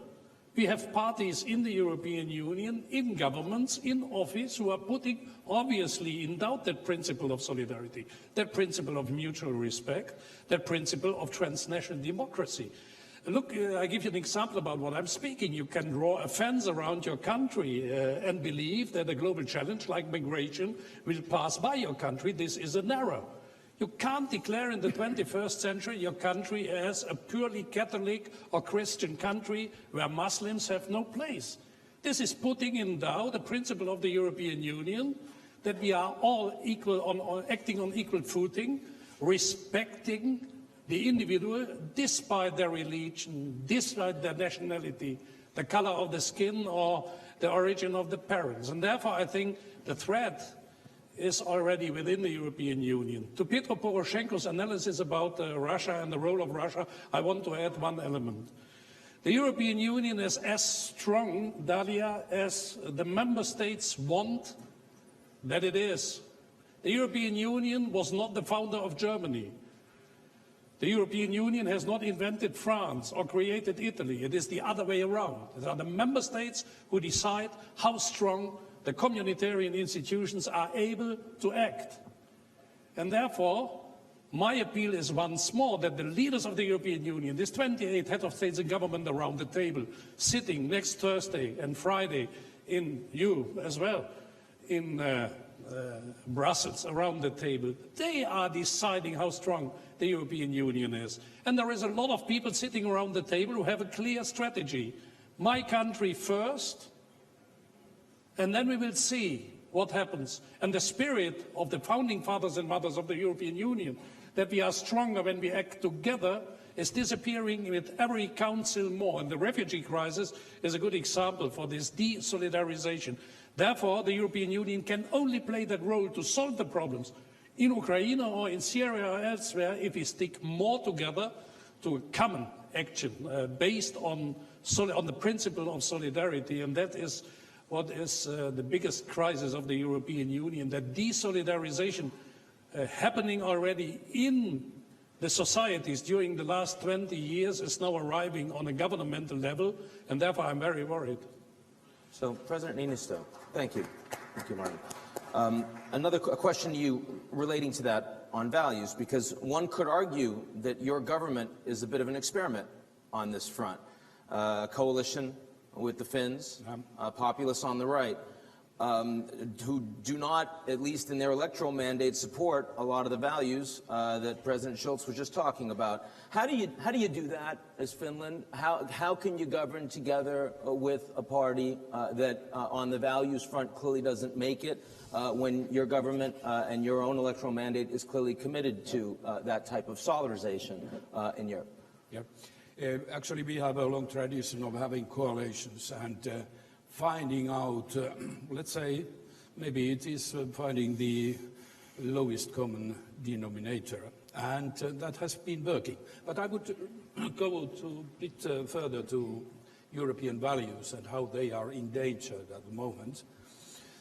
Actually, I see the danger coming inside of us, inside of Europeans, inside of the European Union. And the migration maybe triggered it. I don't mean that people who are coming are a threat to our values, but our reactions to that might be. And what kind of reactions we have seen in Europe? Well, there are extreme movements politically, but there are also governments which compete with each other, saying, well, quite tough things, actually. We limit the amount of migration. We send back immediately those who have no right to come, or we even close our borders. Yes, this competition leads to an element which I would say quiet agreement of breaking international rules and our own statutes. If very many of us here, there, are proposing something which is not in accordance with our values and basic agreements, it becomes, in a way, ordinary thing to say that, and even an ordinary thing to do that. The latest example, in my opinion, is very interesting, this partnership of NATO. I understand that the result we are aiming at is best possible. But is there a paradox that those means, are they in accordance with our agreements? I mean, I understand the NATO involvement that we try to stop people coming to European borders to say asylum. They have the right to do that. But, well, we have to discuss very sincerely. Are we so pragmatic that we make a choice for the best option as a result, which undoubtedly is what is stapled now, or do we follow, dot by dot, our agreements? From Schengen, Dublin, there's not much left anymore. I think that even European agreement on migration has also been broken. What about Geneva Agreement? I mean, a very serious question, what can we do in the name of reaching the best if it's not what we have agreed to do earlier on in our agreements? This is a paradox. And if we start thinking widely that, well, we forgot all about our agreements, then our values are really endangered. This is what I see as the major threat at the moment, comes inside of us. Thank you, Mr. President. So let me turn to President Duda of Poland and ask you, switching a little bit from values to interests. We haven't talked much about leadership within Europe. Certainly it's been said that your government has been somewhat more skeptical of German leadership than previous governments in Poland. I shouldn't ask you this in Germany, but nonetheless.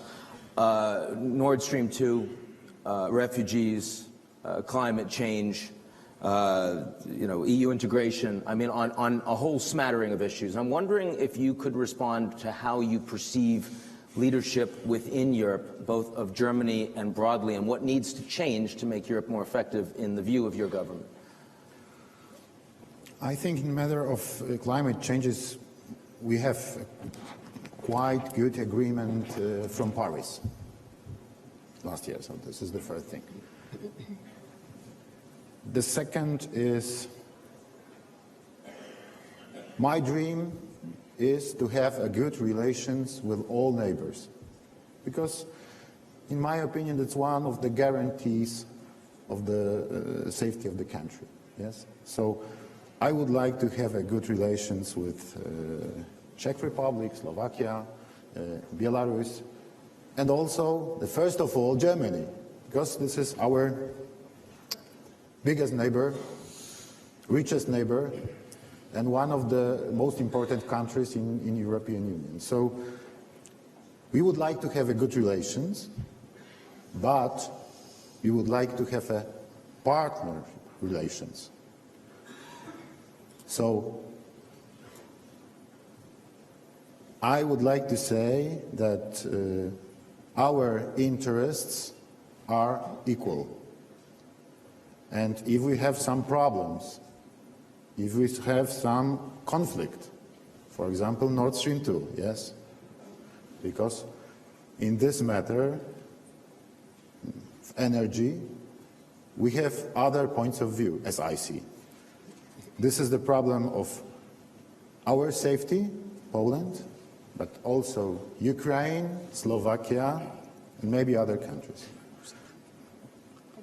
So this is one of the problems we should discuss in our relations. But those relations should be based on the partner equal relation. This is in my opinion, this is the most important thing. This is the first step. Thank you. So back to the Ukrainian President Poroshenko. Let me ask you, do you see a window closing?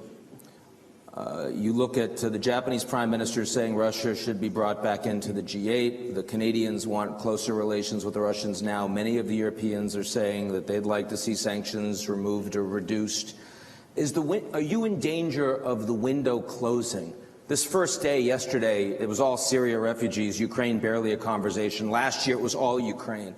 Are you in danger of the window closing on the opportunity to resolve this crisis in a way that in any way can be lived with by your government? And what can you do, if that's the case, to try to speed this up?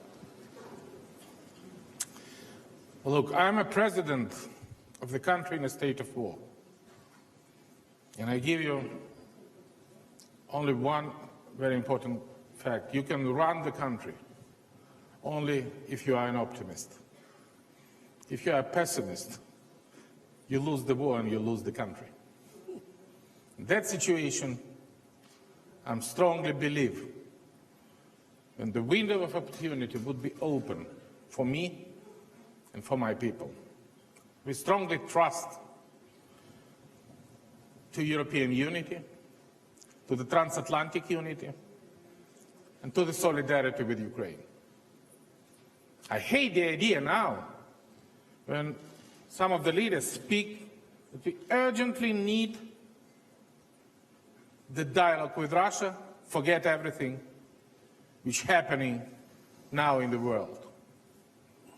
I want to remind all of you that in the year 2008, after civil war in Georgia, after Russian aggression,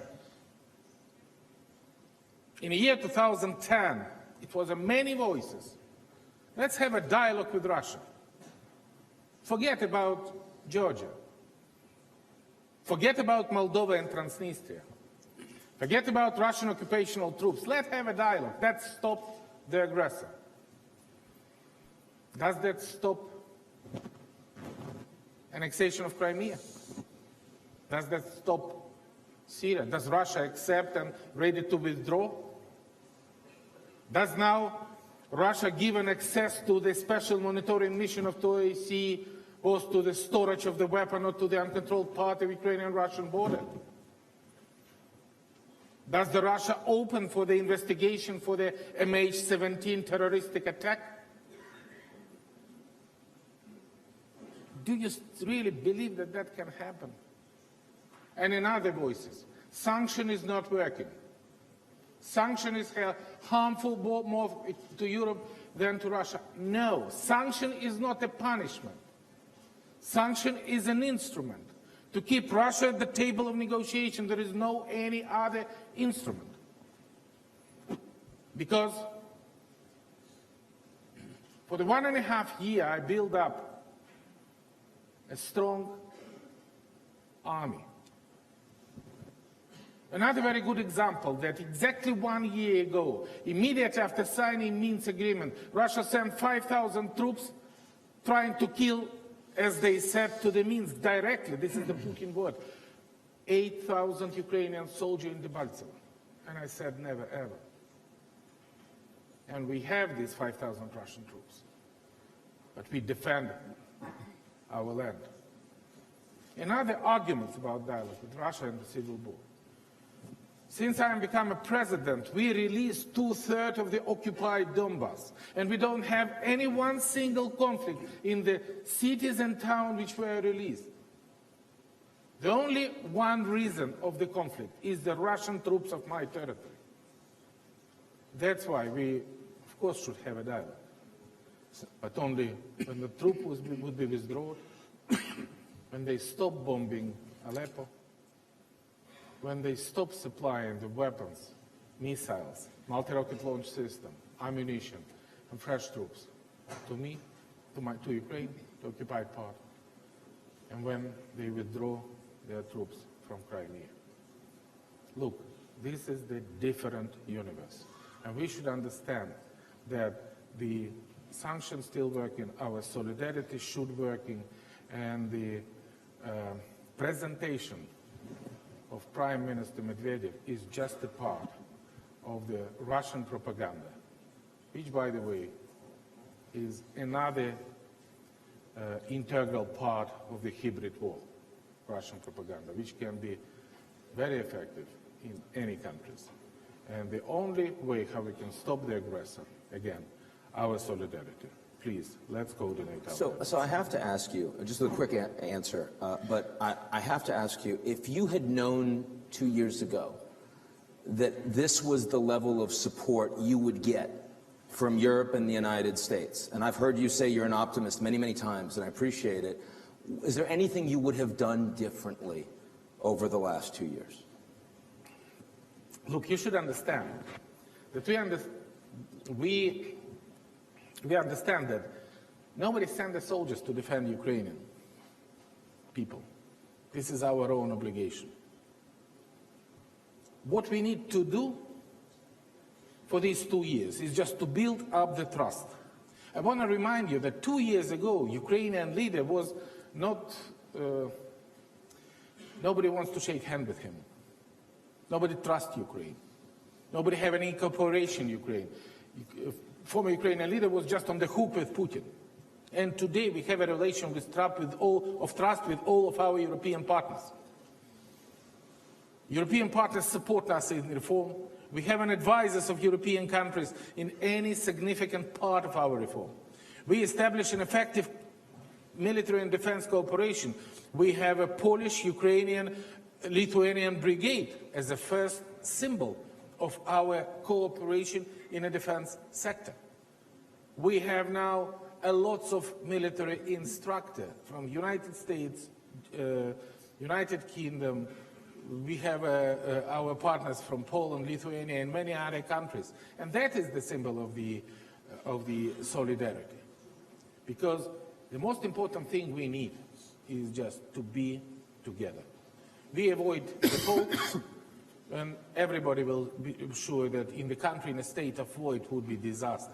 We stop all this process. And the trust of our European partners, trust of the transatlantic solidarity is the great achievement. And I think that this cooperation will develop. And I'm going to take questions from the audience in just a little bit. One more question here to President Grybauskaya, which is that you are, your country, of course, is at the sharp end of the spear to the extent there's a concern about about security from Russia. Do you think, is NATO doing enough at this point? What do you want to see?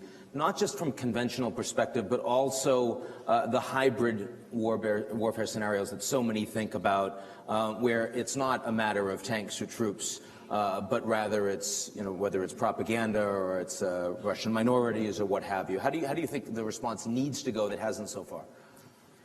Firstly, we need to do ourselves a lot of things, and we're doing it. We're increasing spending to our defense. We created rapid reaction forces. Everything we're doing what we need to do. But here we were talking a little bit about the window, which probably can be closed for Ukraine or for our security if all of us will allow it to be closed. And I mean that we, until now, giving in to aggressor. We allowing Russia to behave that way in Ukraine, in Syria. What a difference, please, say to me, in Syria between Assad, Putin's military planes bombing civilians, and ISIS. Do we see a large difference? It is aggression, it is terrorism.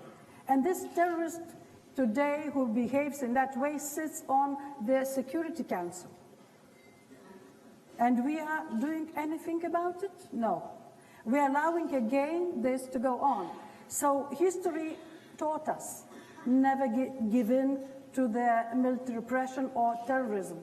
And we're again repeating our mistakes. And if we will do that way, yes, window can be closed in Ukraine, can be closed even to our region, if we will allow again for Russia to behave as it was in 39 and 40, and especially in our region. So why NATO now understands better? We understand what we need. We are preparing ourselves, and we are preparing collectively to defend ourselves, and that's not questionable. So a jump ball question here to start, which is, since in the open beginning no one mentioned it as their greatest concerns, question is, what impact, if any, would Brexit have on European security? Who would like to answer that? Sure, feel free. Look, the first, we don't want this to happen, but theoretically, we know that, and we hope that it will stay, that Britain anyway is a partner in NATO. And that's the largest security net for all of us, and for Britain also. And I'm sure that in the worst scenario even, if Brexit will occur, we will be able to find the solution, of course, on special economic relations for Britain, because it is necessary economic ties, political ties between ourselves. But of course, I think that it's only for British people to decide. No matter what we will agree, no matter what we will say, no matter what beautiful promises we will make together with the Prime Minister, it's for British people to decide with whom they want to be. So I'm going to take a series of questions here. So we'll round them up, and we'll start right there. Please, sir. Christoph von Marschall. I'm from the German daily Der Tagesspiegel, and I have family in Poland, so I'm very interested in good Polish-German relations. And my question goes to President Duda. You stressed so much that you want to have good relations, but on equal terms, on partnership terms. It sounds a little bit like you have a reason to believe that German-Polish relations are not on equal terms, not on partnership terms. What is it that brings you to question this fundamental partnership in Europe, which I thought will be the defining partnership, as a German-French partnership, as a defining partnership of Europe? Thank you, sir. Another one right here.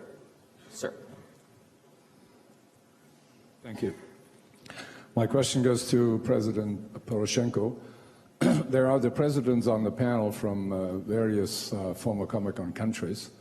In 1991, the GDP per capita in all of these countries was about equal, for instance, between Poland and Ukraine.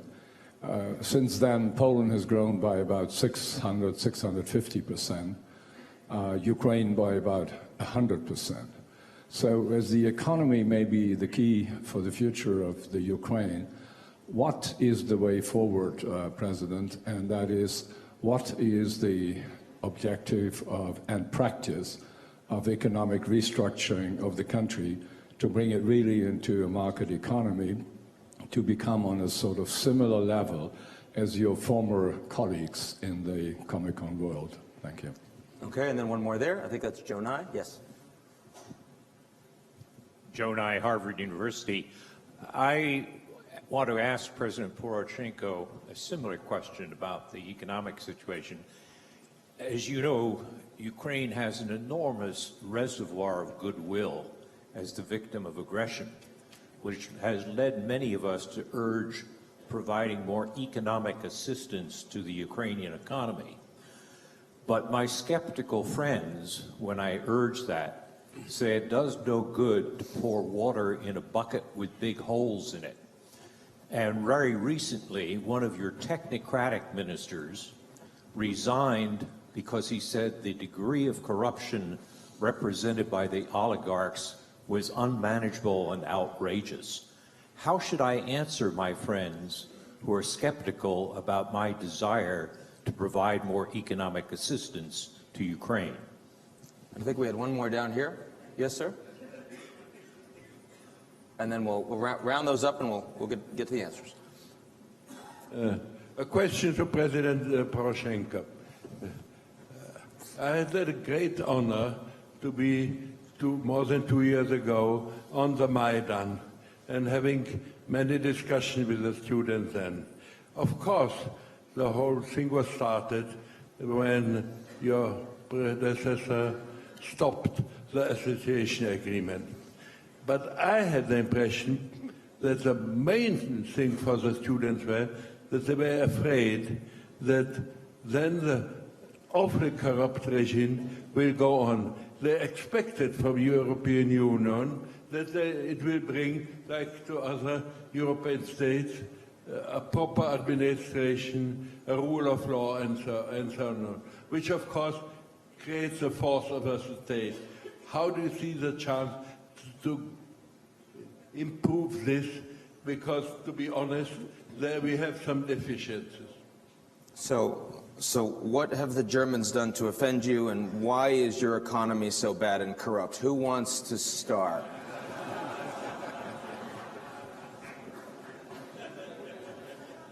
Let's start with the Germans. President Duda, go ahead. Okay. As I said, we want to have good, I can say, best relations with all our neighbors. Germany and I can say also with Russia, but in the matter of Germany. What means partnership for me? Partnership for me between countries, between neighbors, means first respect. Respect for customs, for wares, and also for interests. And this is the partnership. The best example of the problem between us is Nord Stream. Nord Stream 1, Nord Stream 2. Because we are against the Nord Stream 1 and nothing. It exists. Now we are against the Nord Stream 2 because this investment is against our interests, not only our interests, but also Ukrainian interests, also Slovakian interests, and others. And we heard that this is only a business, this is not a problem of the government, this is a problem of private business. Okay, it's possible that money is private in this investment, but in reality, this is political problem, not a problem of economy, because there is no reason, no economical reason to provide this investment. Because we have many other pipes between Russia and Europe. Why Germans would like to build together with Gazprom next pipes against real political and energetical interests of Poland and other countries?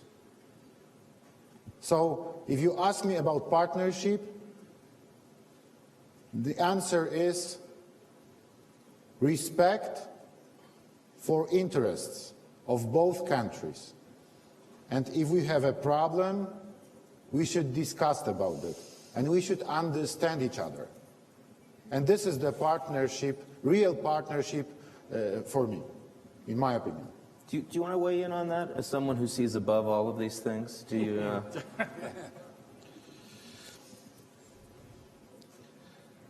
I think I share the view of President Duda, but Mr. Marshall's question went a little bit further than only to the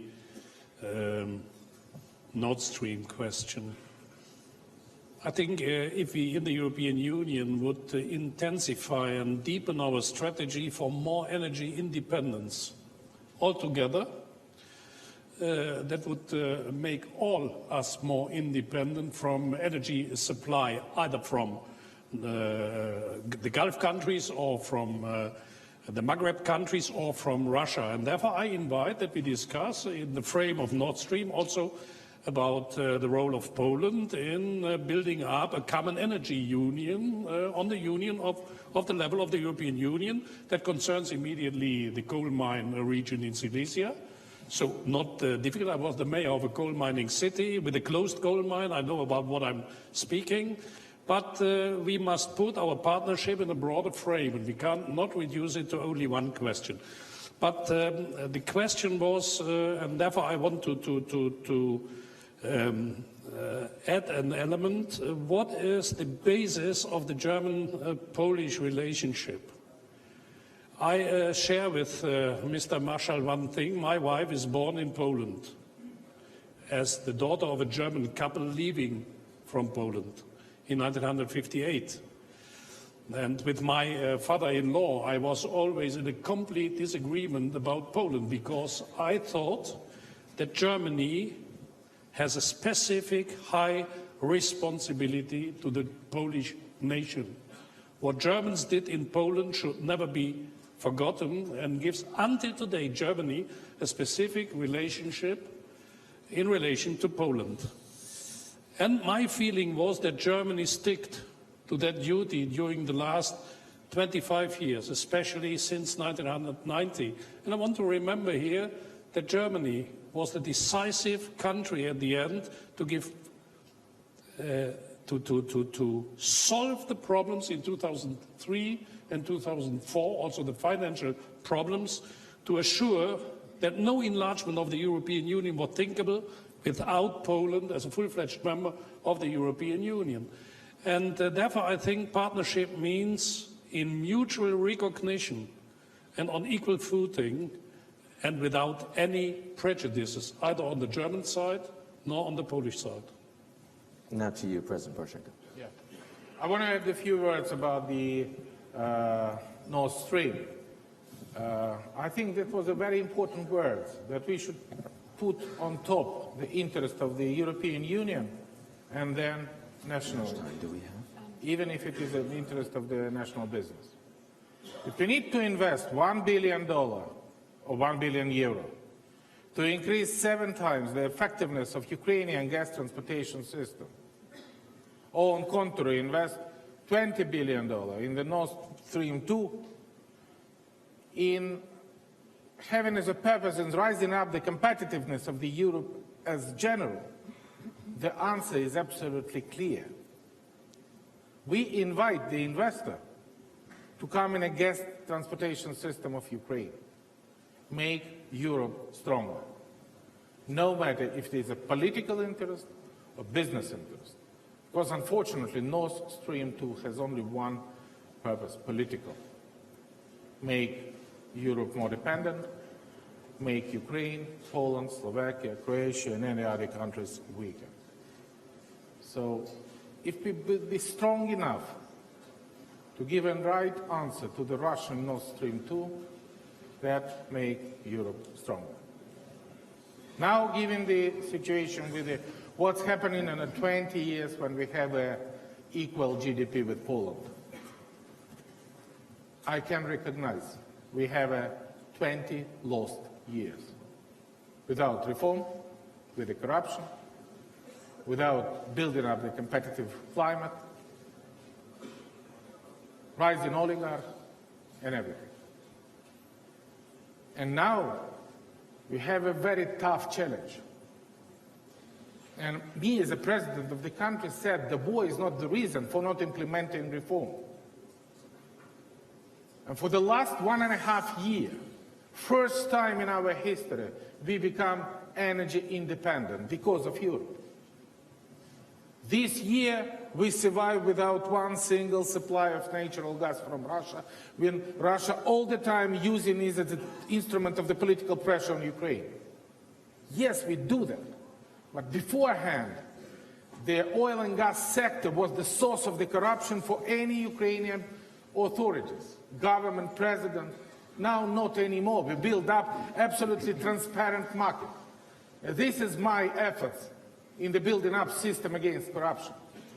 We're launching up, me as a president, launching the constitutional reform on judicial sector, to building up an independent court, independent from the corruption, lifting up the immunity for the judges, and independent from the political influence.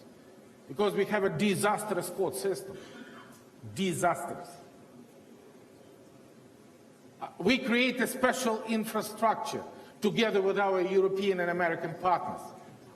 Absolutely independent National Anti-Corruption Bureau, independent National Anti-Corruption Agency who check up all the declaration of all top officials, special anti-corruption prosecutor, completely independent. And within 1 month of working this anti-corruption prosecutor and anti-corruption bureau, they already launched the criminal cases against 3 members of the parliament, including 1 from my political party. And that is the best evidence that we are absolutely open for all investigation against corruption. They launch an anti-corruption procedure and take on bribes 2 heads of the governmental agency on the level of ministers and arrest them within 1 month. And for the statement of Minister Abramovich, who was invited by me in Ukraine. It is me who given him the Ukrainian citizen. And he was a technocrat, but it was my proposal to the government. And I told him that he is under my personal protection.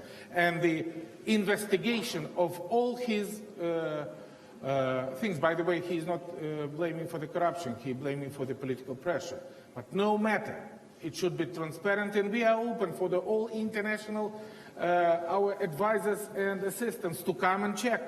Why we're so open? Because trust is the most important thing for us. And the next things, and other things for the fighting against corruption, deregulation, creating the investment climate. We cut 2/3 of the regulatory norm, which was the source of the corruption for the previous bureaucrats. Not anymore.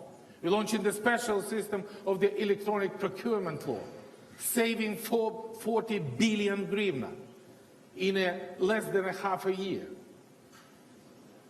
And we have a long list of reform we already done. Please do not believe that Ukraine is not changing. We're doing a very important thing. And if you can find out any country in the world who under the war, which we should spend 5% of our GDP to the security and defense sector, cut the budget deficit, and living in the 3% of the budget deficit, restructuring our sovereign debt, building up and make it healthy our banking system. I think it would be difficult to find out this volume of things which we have been done.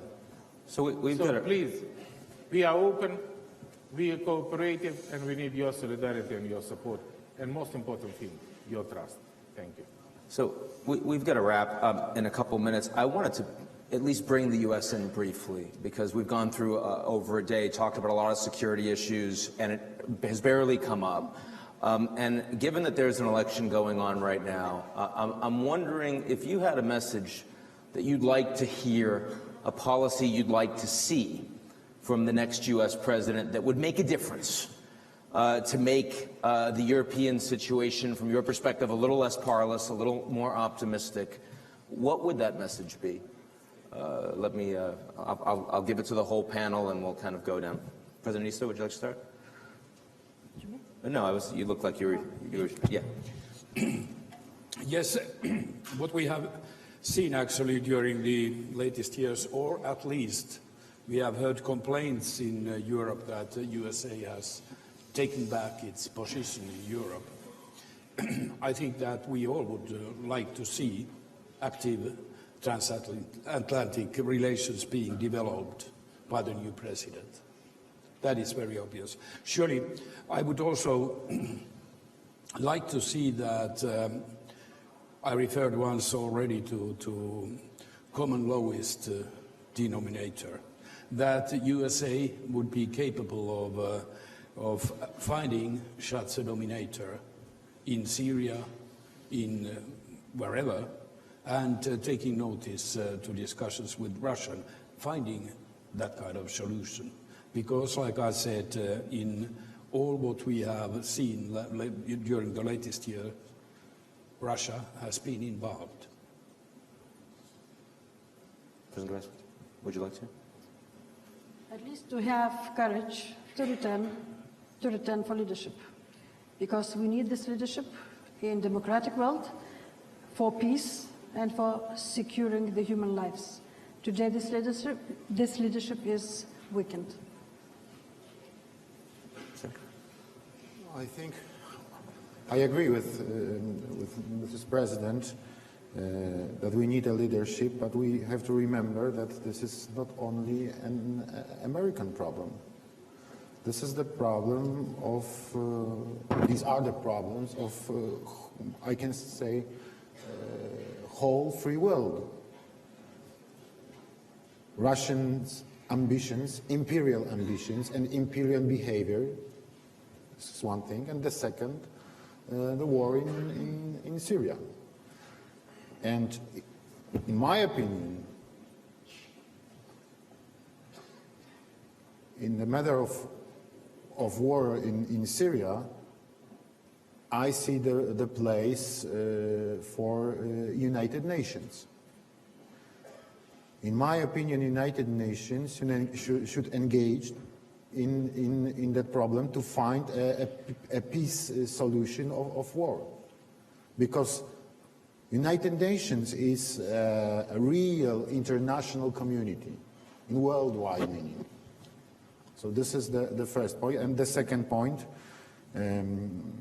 Russia's imperial ambitions from our point of view, from Polish point of view, this is the problem of eastern flank of NATO.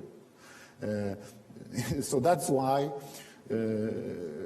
we think that NATO should strengthen its presence in this part of Europe, because we hear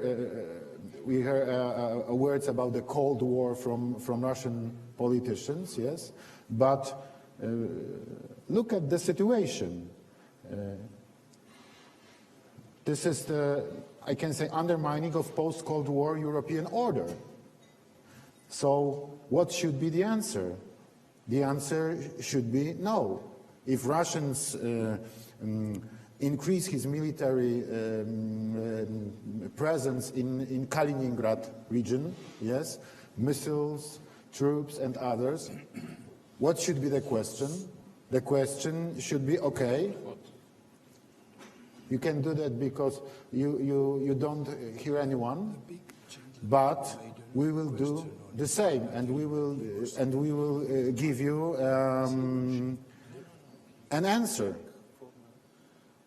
for your behavior. So that's why I think that the NATO summit in Warsaw should be, firstly, decision-making, secondly, forward-looking, and should discuss about two main tasks. First, eastern flank of NATO, and the second, equal problem, southern flank of NATO. So, final point to you then, since talking about the United Nations getting involved in Syria, of course, difficult, vetoes, challenging. International organizations, the G7 moved to the G20, bigger, lower common denominator, hard to get anything done.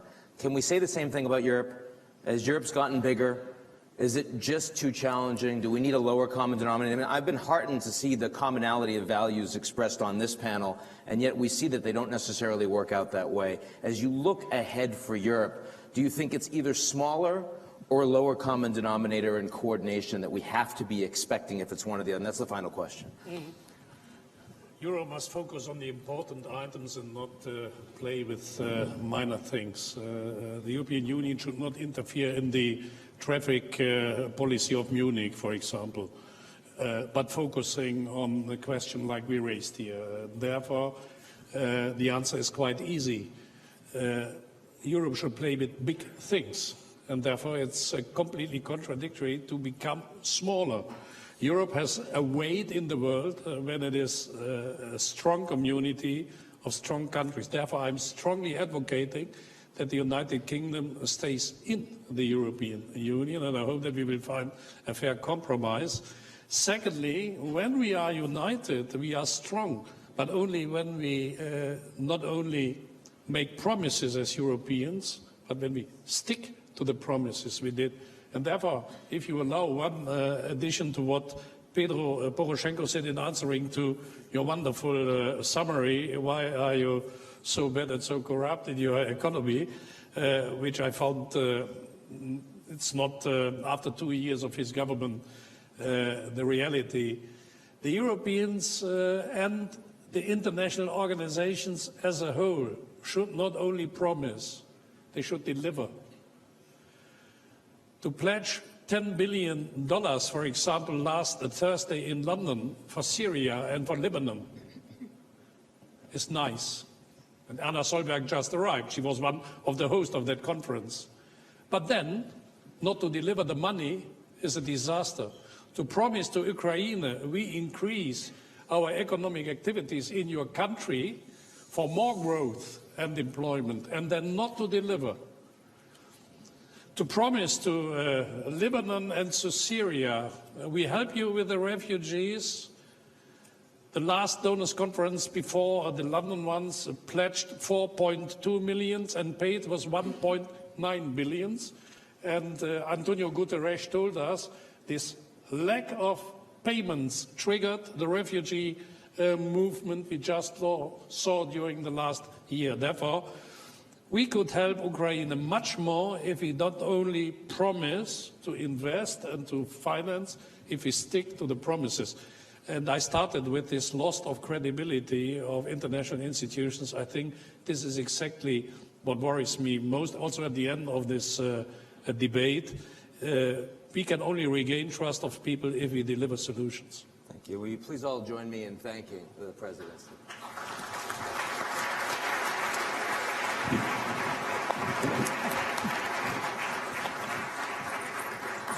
Thank you.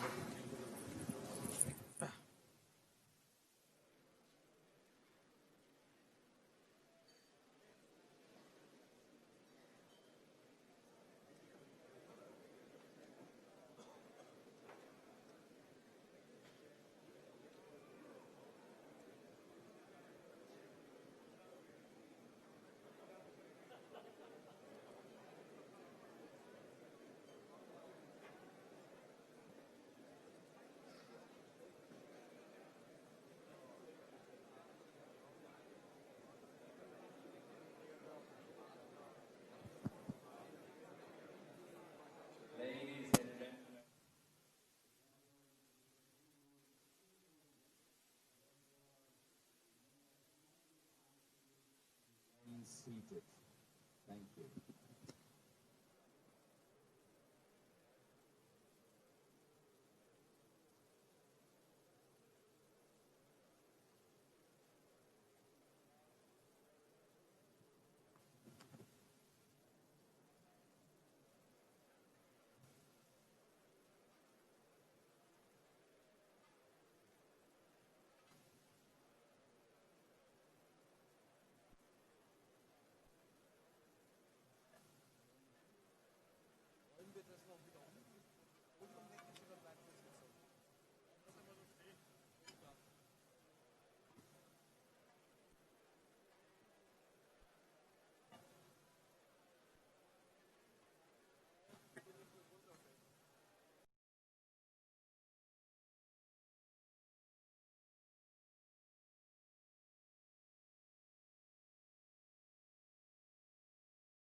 Your seats. Thank you very much. We need to continue.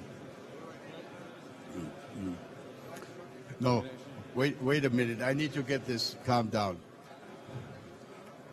Please take your seats, gentlemen.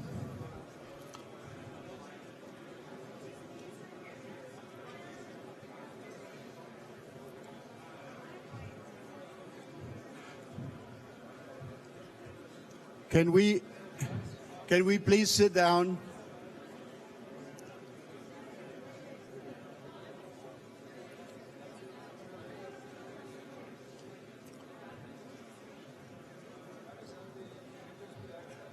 Ladies and gentlemen, please take your seats.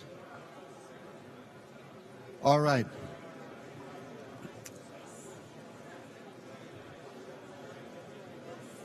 We are now, ladies and gentlemen, we're now going to start our foreign ministers segment, and this is the concluding segment of this morning. Would you please take your seats? Thank you.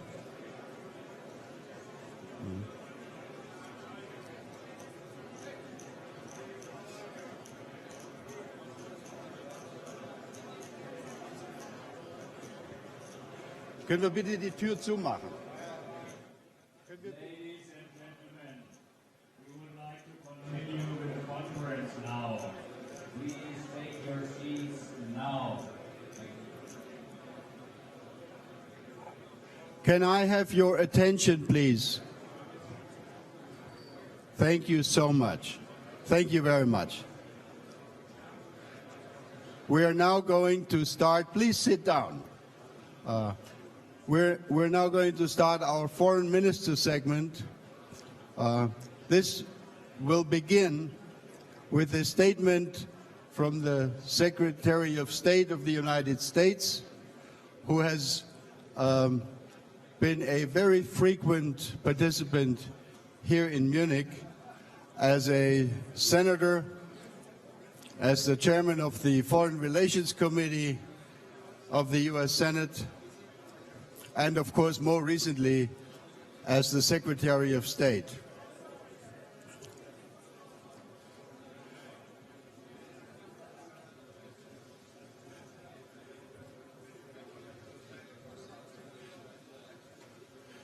John, if I can invite you to the podium. This is a particularly important moment for us, and I hope for you too, because under normal circumstances, this might actually be the last time you speak here as a Secretary of State. So welcome. We're really happy to have you. Thank you, Wolfgang. Thank you very much.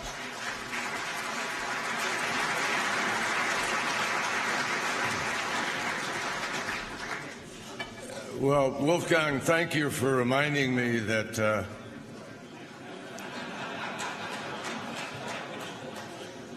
everything I'm doing now is a last. It's a little, depending on what I decide to do. So maybe not.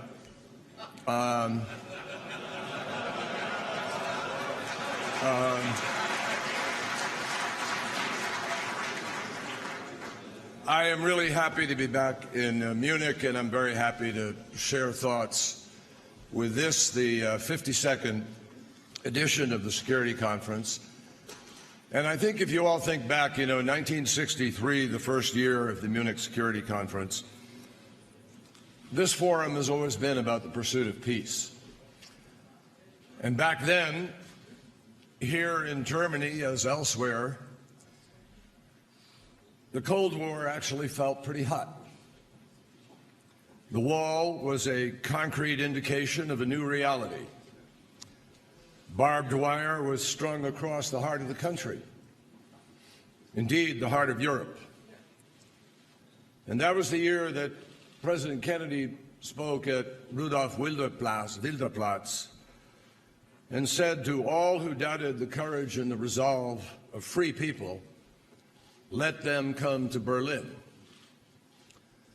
Now, many of us here remember the starkness of that period of time very, very well. I was a kid. My dad was the legal advisor to the High Commissioner of Germany in Berlin, then James Conant.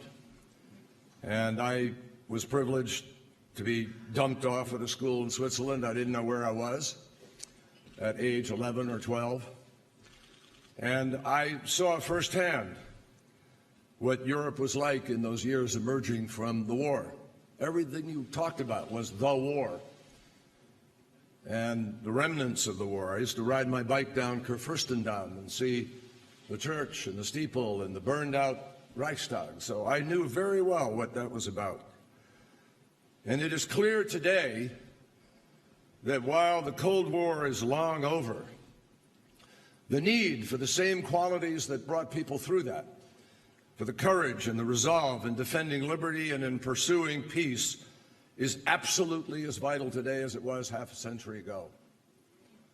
Now, obviously, everyone in this room doesn't need a Secretary of State or Secretary of State of Great Britain or Frank Steinmeier, or the Foreign Minister of Germany, or anybody else to come in here and do a long list of the litany of the crises we face. It's pretty obvious that probably never in history have we been dealing with as many hotspots, as many failed or failing states, all at one time. Not to mention a Kim Jong-un and a nuclear program and other challenges all at the same time. So everybody here understands that. You wouldn't be here otherwise. And Daesh's campaign of terror now extends its reach well beyond Iraq and Syria. And the Syrian civil war, which has now claimed more than 250,000 lives, still rages. We are facing, together, the gravest humanitarian crisis in Europe since World War II. As innocent people, many of whom are just women and children, are either trapped inside a country without access to medicine and food, or they have been forced to flee. And the flood of desperate migrants has now spread well beyond the Middle East. As we know, 50% of the people now knocking on the door of Europe, with a whole industry that's been created to try to help move them. And some very perverse politics in certain places that turns the dial up and down for political purposes. Half of them now come from places other than Syria. Think about that. Pakistan, Bangladesh, Afghanistan.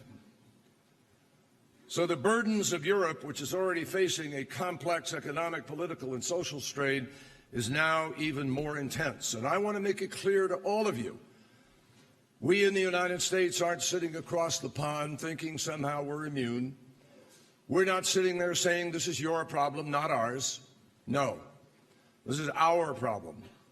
The United States of America understands the near existential nature of this threat to the politics and fabric of life in Europe. And that is why we are joining now in enforcing a NATO mission to close off a key access route, and that is why we will join with you in other ways to stem this tide because of the potential of its damage to the fabric of a united Europe. Now, the truth is that in every decade since its founding, the EU has been tested by forces, internal and external, that benefited from a house divided. We know many Europeans right now feel overwhelmed by the latest round of challenges, including concerns about the UK's potential exit from the EU. Here again, however, I want to express the confidence of President Obama and all of us in America that just as it has so many times before, Europe is going to emerge stronger than ever, provided it stays united and builds common responses to these challenges. Now, obviously, the United States has a profound interest in your success, as we do in a very strong United Kingdom, staying in a strong EU. Now, let me underscore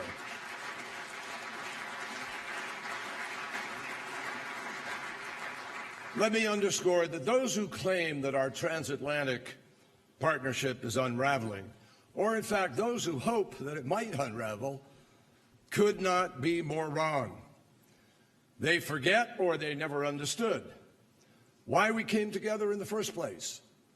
Not to just sail along in the best of times, but to have each other's backs when the times are tough. They forget as well that the ties that bind us are not some kind of fragile strings of momentary convenience. They are rugged, time-tested cords of democratic values: liberty, decency, justice, rule of law. And nowhere is that more clear than in our joint, unwavering support for a democratic Ukraine. Our European partners, you, deserve enormous credit for showing the resolve you have shown and the common purpose you have summoned in order to stand up to Russia's repeated aggression. And I am confident that Europe and the United States are going to continue to stand united, both in sustaining sanctions for as long as they are necessary and in providing needed assistance to Ukraine until the sovereignty and integrity of Ukraine is protected through the full implementation of the Minsk Agreement. Now, again and again, we have made it clear, and I make it clear again here today, sanctions are not an end unto themselves. Witness what we succeeded in doing in the context of the Iran nuclear agreement. But we shouldn't forget why they were imposed in the first place: to stand up for Ukraine's fundamental rights, rights of international norms that have been accepted ever since World War II, that were part of what that great battle was about. Russia has a simple choice: fully implement Minsk or continue to face economically damaging sanctions. And the path to sanctions relief is clear: withdraw weapons and troops from the Donbass, ensure that all Ukrainian hostages are returned, allow full humanitarian access to occupied territories, which, by the way, is required by international law and by several United Nations resolutions, support free, fair, and internationally monitored elections in the Donbass under Ukrainian law, and restore Ukraine's control of its side of the international border, which belongs to it. Put plainly, Russia can prove by its actions that it will respect Ukraine's sovereignty just as it insists on respect for its own.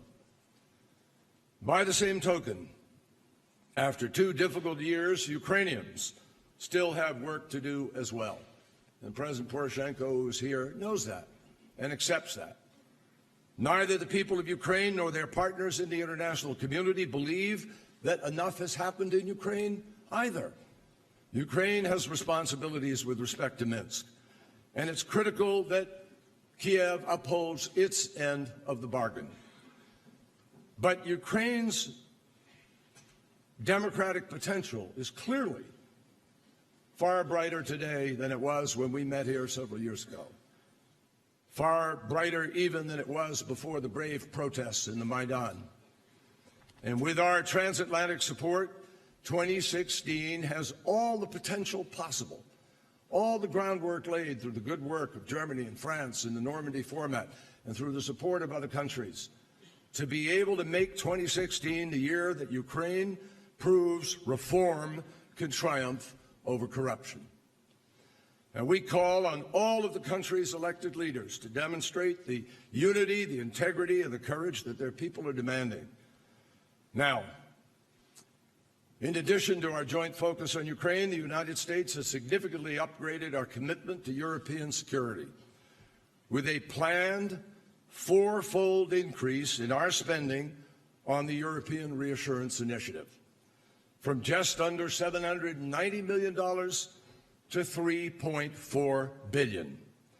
This will allow us to maintain a division's worth of equipment in Europe and an additional combat brigade in Central and Eastern Europe, making our support and NATO's more visible and more tangible. Meanwhile, and I think everybody here knows this, that's not the only way we have to approach the challenge of what is happening in Europe and in the rest of the world, of failed and failing states, of millions of young people in countries where they don't have hope, and they don't have food, and they don't have a job, and they don't have education, and they don't have a future. And if we leave that unattended to, then we are simply turning our backs on what we know is a responsibility for how we are going to stem the tide of violent extremism. So we will continue to build on our unparalleled economic partnership. We will support new jobs and spur growth on both sides of the Atlantic. And concluding negotiations on the transatlantic trade and investment partnership, my friends, this year will strengthen our economies. And let me be absolutely clear. Nothing in TTIP, nothing requires Europe to reduce or undo important regulations or weaken existing standards. That is false. On the contrary, the agreement will underscore our support for the inclusion of high environmental and labor standards in trade agreements, just as we have done in the Trans-Pacific Partnership, which encompasses 40% of the planet's GDP. We have encompassed in that agreement, in the four corners of the agreement, the highest labor standards and the highest environment standards enforceable by law. So TTIP can showcase the dynamism of our form of democracy, of our marketplace, of free markets, and demonstrate the preeminence in the global conversation about the economic standards and the defense of free trade.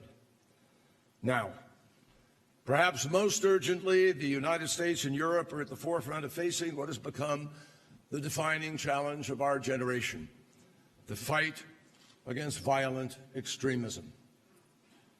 The terrible attacks in Paris, Brussels, Ankara, Beirut, the Sinai, San Bernardino, and so many other places have only reinforced our determination to defeat Daesh as soon as possible. And I am absolutely convinced we will do just that. Every day our military is meeting. Every day the coalition is working. Every day we are taking additional steps forward. And the global counter-Daesh coalition that we began some 17 months ago includes every NATO and EU state, and that, my friends, is the very definition of solidarity. We have known from the very beginning that defeating Daesh is not an overnight proposition. It's going to take time. But I'll tell you this, President Obama is determined that it will not take too much time. And he is every day pushing our military and every other sector, and there are many other sectors that are involved in this broad 9 lines of effort. He is pushing them to come up with new propositions, new ways to push this fight. We welcome the announcement of countries in Europe that have decided and other countries to join this fight. We are going to defeat Daesh. I have no doubt about it. But even as we do that, there's a lot of work that we have to do in a measurable manner. First and foremost, we are going after their fighters. Our coalition has launched more than 10,000 airstrikes. We, the United States and France, a couple of other countries, have put special forces on the ground in Iraq and Syria in order to better enable a number of operations, whilst also providing increased amounts of training and equipment to our local partners. Together, we have pushed terrorists out of about 40% of the territory that they once controlled in Iraq and 20% in Syria. We've liberated Tikrit. 100,000 Sunni have returned to rebuild their homes in Tikrit, an extraordinary story that doesn't get enough attention or credit. We've liberated Sinjar, Ramadi, Hasaka, and Kobani. We're hammering Daesh's heavy weapons, its training camps, its supply routes, its infrastructure. And the military campaign to end Daesh's terrorism is, in fact, expanding by the day.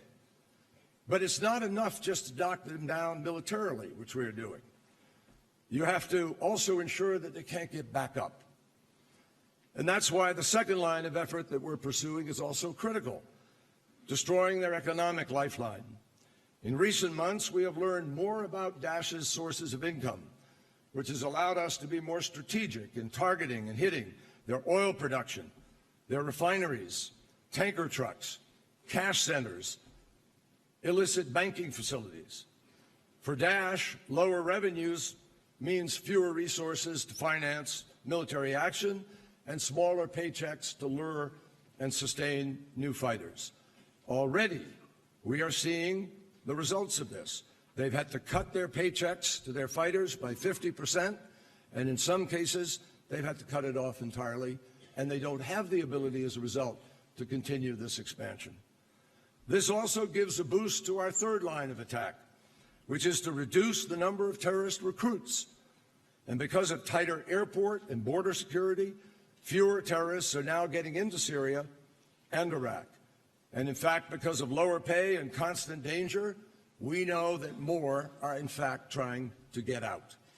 Meanwhile, with Arab states in the lead, we are doing more every day to minimize the impact of terrorist propaganda, to fight back against Daesh's apocalyptic distortion of Islam and its rhetoric, to prevent the incitement of so-called lone wolf attacks. In the United States, we recently opened a global engagement center at the State Department to help dispel extremist groups' hateful lies in all forms of media, to take the people who were once the captives and exploited by Daesh and put them in the media to tell the stories to deter others from joining. We have a center opened up in Abu Dhabi. We have a new center that the Saudis, they will be starting, and we will be working with them. And the Malaysians are following, so that those who really can talk with authority about what Islam means in the languages and in each individual nation where it makes the difference will have the opportunity to speak to people in ways that they haven't yet. The global coalition has also reinforced our commitment with respect to the fifth effort, providing humanitarian relief to the millions who have suffered at the hands of Daesh as a result of the larger conflict in Syria. Now, the entire region, is responding to this challenge, my friends. And that is essential because the needs are absolutely staggering. I see the Prime Minister of Norway here, others who were in London the other day, extraordinary contributions by countries around the world to put $10 billion on the table. Turkey has taken in more than 2.5 million men, women, and children since the war began. And Lebanon and Jordan are giving refuge to 1 million people each. In Europe, you know better than anybody how the staggering humanitarian crisis is affecting the daily life of politics and of the social fabric of Europe. Unprecedented challenges. And with characteristic resilience, I'm proud to say and grateful for the fact that Europe is stepping up to meet these challenges. Chancellor Merkel and other leaders have demonstrated remarkable courage. I know it's difficult. Last night at dinner, I heard people telling me how it has cost her. We all understand. That's the nature of political courage, in helping so many who need help. And across this continent, communities are taking in those who are fleeing violence and saying no to the voices of intolerance and racism within societies. Now, I know how difficult it is to live our values. It is hard, but we do try. It's one of the things that binds us together. It's one of the great things that brings us here to Munich, is our common commitment to those values, which in the end make the difference in defining what life is really all about. In the United States, we recognize that while this crisis is not as real on our shores on a daily basis, we have a moral obligation to stand with our partners and to do more to assist in the relief effort. And that is why I was able to announce in London that we will contribute an additional $925 million to the already $4.5 billion we have contributed to Syrian refugees, making us, I think, the largest donor specifically to this plight of Syrian refugees, providing emergency care, education, and job help. And I think everybody understands, and this is perhaps the most important point, and this is what motivated us to go to Vienna twice with the great help of all the partners sitting here, the EU, Federica, others. Everybody came together in commonality with a recognition that writing checks is not going to solve the problem. We can't just endlessly be writing checks. We can't be endlessly fighting about whether Schengen is alive or dead or what's going to happen. We have to end this war. And the only way to do that is somehow to bring about the quickest possible political settlement, because almost everybody has agreed that if all one side does is escalate, the other side will too. And we can have an endless escalation between Iran, between Shia, between Sunni, between Saudi Arabia or Turkey or Qatar or any country of interest has an ability to blow this apart. One country. But it takes every country coming together in order to hold it together. So the war in Syria has now lasted for more than 5 years. And right now, I have to tell you, even with the success we had the other day at the table, it doesn't yet show the signs we want of burning out. And that is why we are so focused on this political track. If the international community and the Syrians themselves miss the opportunity now before us to achieve that political resolution to the conflict, the violence, the bloodshed, the torture, the images of children, women, children, the bombing, the anguish is going to continue. And all the talk that will take place here and has taken place to date will mean nothing except an increase in the cynicism of people of the world who look to their leaders to deliver. The tragedy is that if this flounders, the call to jihad will increase. And that is why the diplomatic initiative we launched in Vienna last year is so important. The 20-plus member ISSG includes every major country with a direct stake in Syria. Parties as diverse as Iran and Saudi Arabia sat at that table constructively trying to move forward. And they have agreed on a list of principles unanimously reflected in the UN Security Council, and these principles reflect the way toward a stable, sovereign, inclusive, united, non-sectarian Syria that we all seek, but which the vast majority of people believe can never be achieved with President Assad at its helm. You cannot stop the war that way. Yesterday, we made progress advancing two of the major components of the UN Security Council resolution. The burning need for humanitarian access, not in months, not in weeks, now, immediately. And the trucks are lined up, and the permissions are being granted, and they should flow today or tomorrow. In the wee hours of Friday morning, we agreed that the sustained delivery of humanitarian aid will begin this weekend. First to the areas where it is most urgently needed, and then to all the people in need throughout the country, particularly in the besieged, hard-to-reach areas. And the UN has now said that the trucks are loaded, ready to go. And we also established a task force, which has met already for the first time in Geneva, and will report regularly on the progress to be able to guarantee the delivery of this aid. The ISSG also agreed to implement a nationwide cessation of hostilities to begin in 1 week's time. Why in a week? Why not yesterday? For the simple reason that the modalities have to be worked out, and for the simple reason that people have to be communicated to in order to not have it start with failure.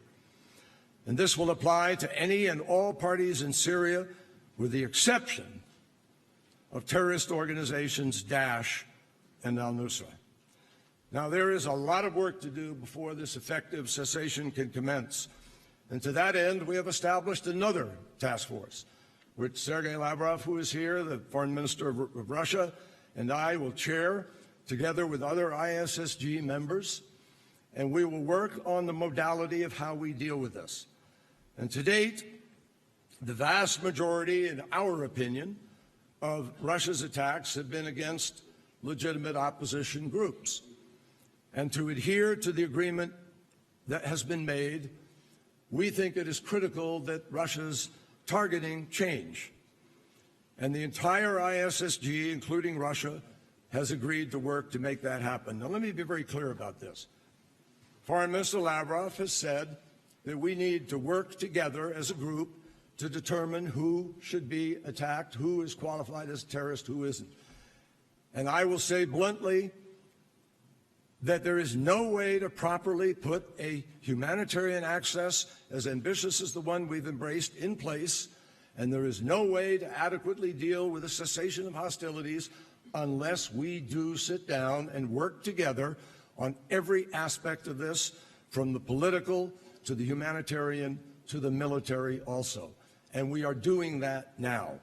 So we're not approaching this with some sense of, pie in the sky hope. We will work through where this targeting should take place, where it shouldn't, how we work together in order to be effective so we don't drive people away from the table, because obviously if people who are ready to be part of the political process are being bombed, we're not going to have much of a conversation. So that's what we're working on. And the Security Council resolution has demanded that all parties immediately cease any attacks against civilians. That too has not happened to date. And indeed, the violence by the regime, as we all know, went up. Free-fall bombs are being used, which are not precise. We all know civilians are being killed. So we hope this week can be a week of change. Now, some have argued that the reason humanitarian access has been denied and there's been this bombing is because Assad and his allies, including Russia, might believe that by defying the will of the international community, they can win the war. That is a proposition that is being discussed. If that is what Russia and Assad think, then I believe they would be missing the lessons of the last 5 years. The Syrians who have rejected Assad have endured 4 years of shelling, barrel bombs, gas, Scud missiles, chemical attacks, torture, and they may be pushed back here or there, but they are not going to surrender. I don't believe there's anybody who believes they will. And the countries that have supported Assad and the countries that have opposed him say they're both committed to continuing that. That is not a recipe, obviously, for resolution. So it is critical for all of us to take advantage of this moment to make this cessation of hostilities work. And one thing I would say is that the more successful people are in standing up Assad, at the same time, the more successful they will be in attracting more jihadis to the fight. That's the perverse reality of what has happened there. So whether one side or another has an advantage today, this conflict will still require a political solution at some point in time in order to make peace, no matter what happens. This is the moment. This is a hinge point. Decisions made in the coming days and weeks and few months could end the war in Syria, or it could define a very difficult set of choices for the future. Everyone here knows what we have to do to get this right. Putting an end to the violence and the bloodshed is essential, but also providing Syrians with the humanitarian aid they need is critical, and ultimately the end of this conflict will come when the parties agree on a plan for a political transition that was accepted as the standard for this in 2012 in Geneva with the Geneva Communique. So let me just close by saying to everybody that at dinner last night, it was interesting. I was listening to the conversation, and I've listened and chatted with a lot of colleagues over the last few days. It's pretty clear that the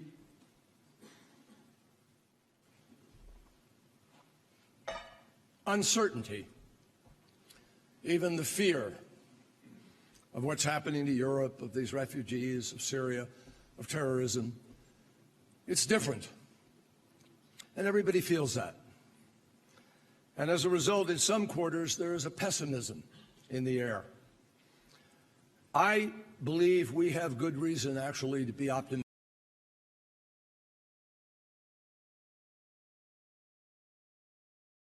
about the future. And the reason is the size the durability, the capacity, the talent, the extraordinary resilience of this alliance in one form or another that has been expressed not just in the formality of this alliance since it came into being since World War II, but throughout the last century. Yeah, there's violence in the world. You better believe it. But you know what? It's changed. The 20th century was defined by state-on-state violence and millions upon millions of people dying. There are actually fewer people dying in conflict today than ever before. And despite the challenges we faced between 1990 and 2015, remarkable things have happened, changed life for hundreds of millions of people. The rate of child mortality fell by over 1/2. Life expectancy has increased dramatically around the world, particularly in developing countries. In 2001, there were less than 1 million kids going to school in Afghanistan, and all of them were boys. Today, there are almost 8 million kids going to school, and 40% of them are girls. More than 2.5 billion people have gained access to clean water in the last few years, and the number of people living in extreme poverty has declined by more than 1/2. It is, for the first time in history, below 10%. I could run a longer list of things, and you know them, that we're doing. Productivity, the changes of technology. A century ago, the numbers of people brought into the near middle class or middle class in China and India and many other countries. A century ago this month, the Battle of Verdun was just beginning. The most excruciating chapter of a horrific war that would cause 37 million casualties and kill 1 German and 1 French man out of every 5. 70 years ago, 75 years ago to be precise, millions of refugees were streaming not into Europe, but out of Europe, seeking refuge from a confrontation with fascism that would climax in unprecedented savagery and the Holocaust. 50 years ago, half of Europe lived behind the Iron Curtain. A quarter of a century ago, Europe was witness to a brutal campaign of ethnic cleansing that would rage for years. My friends, we cannot come to Munich to a security conference and ignore the underlying message of this history. This moment is not as overwhelming as people think it is. We know what needs to be done, and most importantly, we have the power to do it. The transatlantic community is not strong because we've somehow been exempt from tragedy or strife. We're strong because we are resilient, because in a decade after decade, we have stood together to defend our security, our prosperity, our values, and because we have resisted attempt after attempt to divide and make us turn on one another. And above all, we are strong because of the core beliefs that hold us together. We need to heed the advice of President Kennedy on his trip to Berlin the year this Munich Security Conference began. Lift your eyes beyond the dangers of today, he said, to the hopes of tomorrow.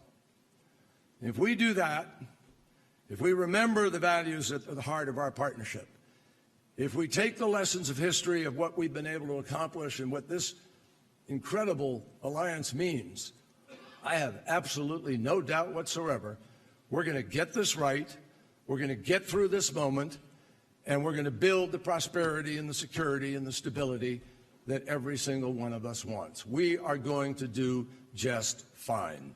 Thank you.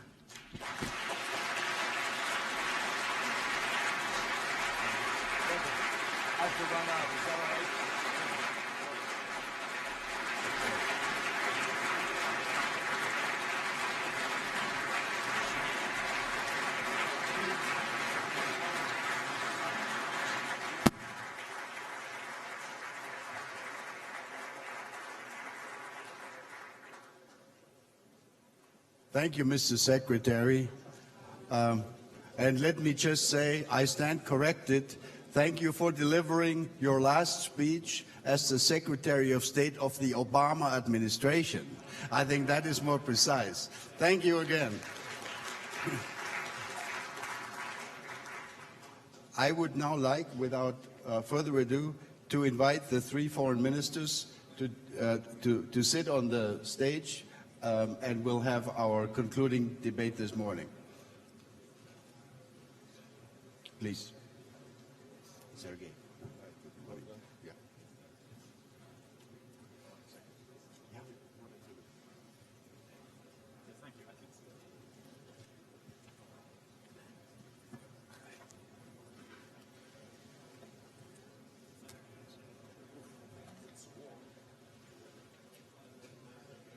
Could we close the doors, please, so we can get started? Thank you very much. I welcome the three foreign ministers of the United Kingdom, of the Russian Federation, and of course of Germany. By way of introducing this panel, let me just express the following thought. After we've just listened to John Kerry's presentation, let me say that I was very pleased as the organizer of this conference that that a signal, maybe a somewhat modest signal of hope was produced by the Syria Support Group that things would be moving forward. I hope that you three, can now work to strengthen the signal that should come out of Munich, the Munich signal, which should be a signal of reinforced cooperation, of joint determination to end conflicts, to end the conflicts that we've been trying to end, and to produce more and better cooperation and to rebuild trust. Having said that, let me invite Frank-Walter Steinmeier to start, and then we'll have in the middle Sergei Lavrov, and Phil Hammond will conclude. Mr. Foreign Minister, please. Ja, meine Damen und Herren, ich darf Sie heute Morgen zum zweiten Mal. Ladies and gentlemen, I'd like to welcome you most warmly for the second time this morning.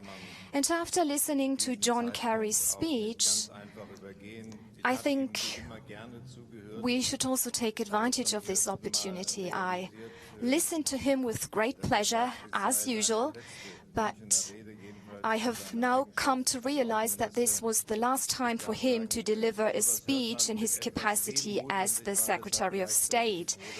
I'm sad to hear it, I have to admit, and this is why I was also pleased to hear that he was considering of how he could be addressing us in the future in a different capacity. So these were good news, and I hope this will not cause any concerns back in the United States. Sergei, Philip, Mr. Wolfgang Ischinger, we are meeting in Munich. We do not have to do any campaigning for Munich because Munich is well known for many places and traditions. One place which accounts for Munich's renown is the Bayerischer Hof at the Munich Security Conference. However, last year, in 2015, another place joined the Munich Security Conference because it accounted for Munich's renown, that is to say, Munich Central Station. More than 1 million refugees made their way to Germany last year. You've seen it, you saw it on TV, in the news. Many of them arrived through Munich Central Station. And with these refugees, the conflicts of the world arrived here at our own doorsteps, in our towns and cities, our gyms and our classrooms in Germany. Most of you also were here 2 years ago when we discussed Germany's role at the international stage back in 2014, when we talked about Germany's responsibility. And in some media reports, this debate about responsibility was considered to be an abstract idea, and some thought it was even a debate divorced from reality and even presumptuous. And I thought that these media reports were wrong, because no one's saying that anymore, because since the start of the refugee crisis, the issue of international responsibility of Germany is no longer abstract, but it has become a very real and immediate issue. My plea at this year's Munich Security Conference would be that this refugee crisis, even though it is very difficult to manage at all levels, must not be an excuse to shut out the world, to isolate ourselves. Quite on the contrary, I think that this refugee crisis should even encourage us to be even more determinedly involved in international affairs. It goes without saying that this massive refugee movement needs many different responses at different levels, be it local, national, at the level of the European Union. And we are pleased here in Germany that there has been an impressive commitment of many volunteers on the ground. But let me say one thing. Even if we succeed in doing everything that we have decided to do at the European level, even if the agreement that we have reached with Turkey is implemented to 100%, then there is still one truth remaining. That is to say, the truth that these people do not decide to give up their houses and their homes for nothing. They do not try to reach Europe, but they flee from terrorism, from violence. And this is why it also is the right thing to do to discuss this topic here, because it also has a foreign policy dimension, and we have to be interested in dealing with the root causes of this conflict. How can we defuse and settle the conflicts in the Middle East, particularly in Syria? Because if these conflicts are not defused, and this is also in line with what Mr. Kerry just said, if these conflicts are not defused, we will only be working on the symptoms of these crises in Europe. We will not be addressing its root causes. This is why I would like to encourage you to not shut yourselves off. What we need is more commitment. We need to get more involved, and I hope that you can also feel it. Our efforts are focused on political conflict resolution processes. With a view to Syria, I think we have now started a promising approach.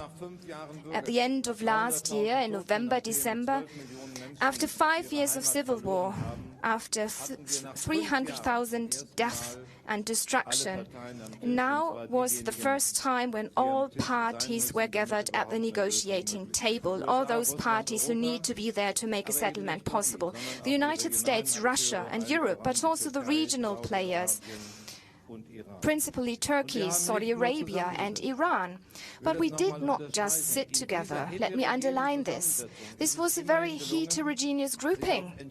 And in this grouping, we managed to agree on some central aspects, that Syria has to be preserved as a state within its borders, that Syria has to be rebuilt politically as a secular, globalized and democratic state.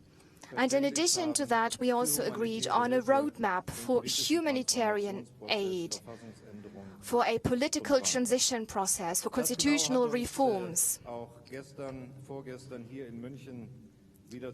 And these events also brought us together in Munich yesterday and the day before yesterday. And we had difficult talks for 9 hours. And diplomats that often differentiate between constructive and less constructive dialogues would come to the conclusion that these were constructive talks. And This shows us that now we have found a starting point in order to reduce violence, now, finally, to pave the way for a ceasefire, which hopefully is possible now and which will probably allow us to provide humanitarian aid.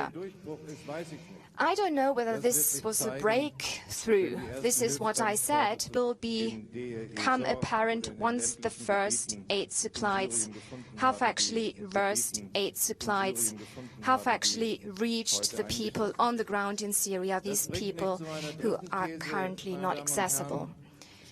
This brings me to my third point, ladies and gentlemen. Strong countries have responsibilities that extend beyond their own borders, and this is true for all the states that were involved in the negotiations on Thursday. Much has been written and said about the role of Russia, Saudi Arabia. Much has been said about national interests and ambitions, about national fears and face-saving, and all these factors are real. They are also relevant. But I would also like to say that the true strength of states can be measured by the fact whether they are willing and able to assume responsibility not only for themselves but also beyond their own borders, for the entire region and their neighborhood. There are national differences when we take a look at the Middle East. Because of these national differences, we must embark on negotiations which do justice to the complexity of these diverging interests. We gathered in Munich for negotiations and we agreed on our joint commitment to the benefit of Syria. These commitments are clear and we'll now have to see whether this will also be implemented. This is not to say that all you need for foreign policy is a round table. On the contrary, my fourth point is that political processes can only be successful if they are supported by political pressure, sometimes by economic pressure, sometimes also by the use of military force, which we have also seen in our fight against Daesh or ISIS. For the last 2 years since our discussions in 2014, Germany has demonstrated that it is willing to make use of the entire toolbox of foreign policy, ranging from humanitarian assistance. We've just returned from London, where 2.3 billion euros were pledged for the benefit of the Syrians, but not only humanitarian assistance, contributions within the framework of the United Nations, the common foreign and security policy of the European Union. Take Mali, where we are not only in charge of the EU police training mission, but where we are also providing up to 650 Bundeswehr personnel for the UN peace mission. Take Afghanistan, for example, where we've just increased the contribution of the German armed forces. Take the process of reforming the German armed forces, something that my colleague Ursula von der Leyen talked about yesterday. We are also involved in the military fight against the Islamic State, not only within the context of the airstrikes over Syria, but also within the context of equipment and training to the Peshmerga in northern Iraq, which also includes weapons. I agree with John Kerry. This commitment is bearing fruit. The Islamic State has lost between 20 and 30% of the territories it held in the past. But we have to be realistic. Even a military victory over Daesh, over IS, will not result in peace for Syria. And this is why, in addition to all of this, We are systematically committed to the stabilization of fragile states. This afternoon, for example, John Kerry and I invited representatives of Libya with whom we'd like to talk about how the new Libyan government, which is about to be established, can be enabled to determine the fate of the Libyan state. And in closing, ladies and gentlemen, we have to answer questions, not only here in Germany. And many people ask us, why are you inactive in terms of foreign policy? Why do you not provide solutions more quickly? Are you not aware of the atrocious realities that we can see on the news every day? Why do you accept these atrocities? And this leads me to my fifth point. Yes, we are aware of the uncomfortable reality. We cannot ignore them. But what matters is something else, ladies and gentlemen. Prudent policy making is aware of the reality on the ground, but doesn't accept these realities. Prudent policy making is also aware of distance objectives, and it will not just stand by, even if this remote or more distant objective might not be reached in the immediate term. A trade union activist once said, "You have to take the world as you find it, but you mustn't leave it that way." And I think this is what will matter in the future. I'd encourage us to take a realistic look at the world. We are not in a Cold War. And those of you who listened to Prime Minister Medvedev's speech will not have understood it this way. I understood him a bit differently. I thought he wanted to say that we have to avoid a situation which might lead us into a Cold War. I'm convinced that we do not find ourselves in a Cold War. We are confronted with new conflicts, erosion of the order that we know, more conflicts, non-state actors confronting state actors, different national interests, the strive for hegemonial powers. And this is why this differentiation between black and white, good and evil, doesn't really help us. Who is responsible for the emergence of the crisis cannot really be identified clearly in many conflicts we are up against. And this is why there's no alternative. We have to bridge the gap in these difficult processes, such as the Vienna format, and we have to bring together these elements which are so difficult to bring together. This is a lengthy process, it will be a difficult process, and this might even be disappointed for those of you who might be interested in quick solutions, because we can't offer these quick solutions. But we can make an effort, even once there have been setbacks, to start again. Because this is what German foreign policy is about today. It's not only about delivering speeches, it's about getting things done. And I can assure you that we are trying to ensure that the world will not stay as it is.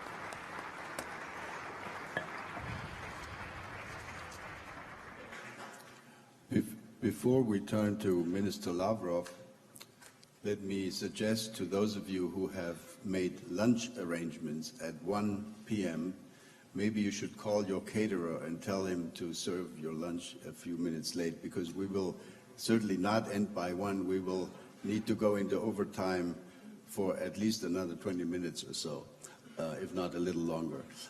Sergei, you have the floor. Thank you, Wolfgang. I'll speak Russian. Recently, President Putin has been addressing international issues on many occasions, and I'm convinced that professionals are gathered in this room who are well aware of our position. Moreover, given that Prime Minister of the Russian Federation, Medvedev, delivered a speech here in the morning, and there is no need for me to repeat, I would just like to say a few words in addition. Well, usually each February we meet in Munich and we state that the situation in the field of European security and in the world in general is unsatisfactory. We discuss steps which could help fix the situation, but unfortunately no fundamental changes with regard to the vector of developments do not take place.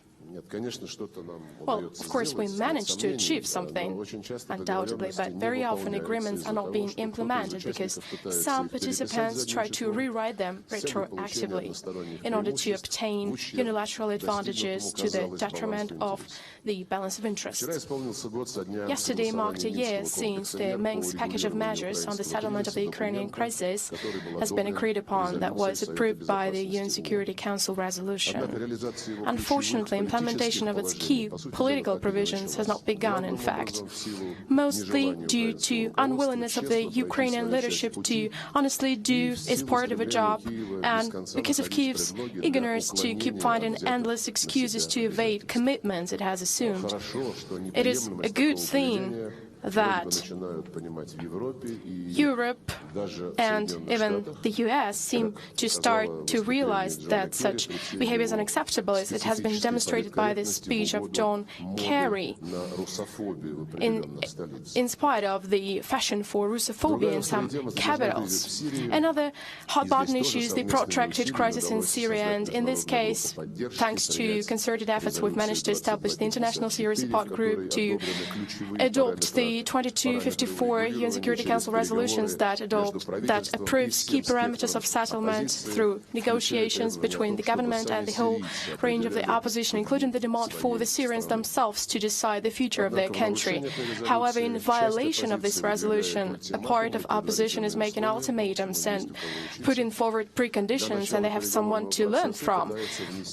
So preconditions for the negotiation process, trying to split the International Syria Support Group. We can't but see that for almost 5 years since the beginning of the so-called Arab Spring, the situation in the Middle East and North Africa is deteriorating, causing a migration crisis in Europe and posing a threat of terrorists occupying vast territories in the Middle East, in North Africa and in other regions as well.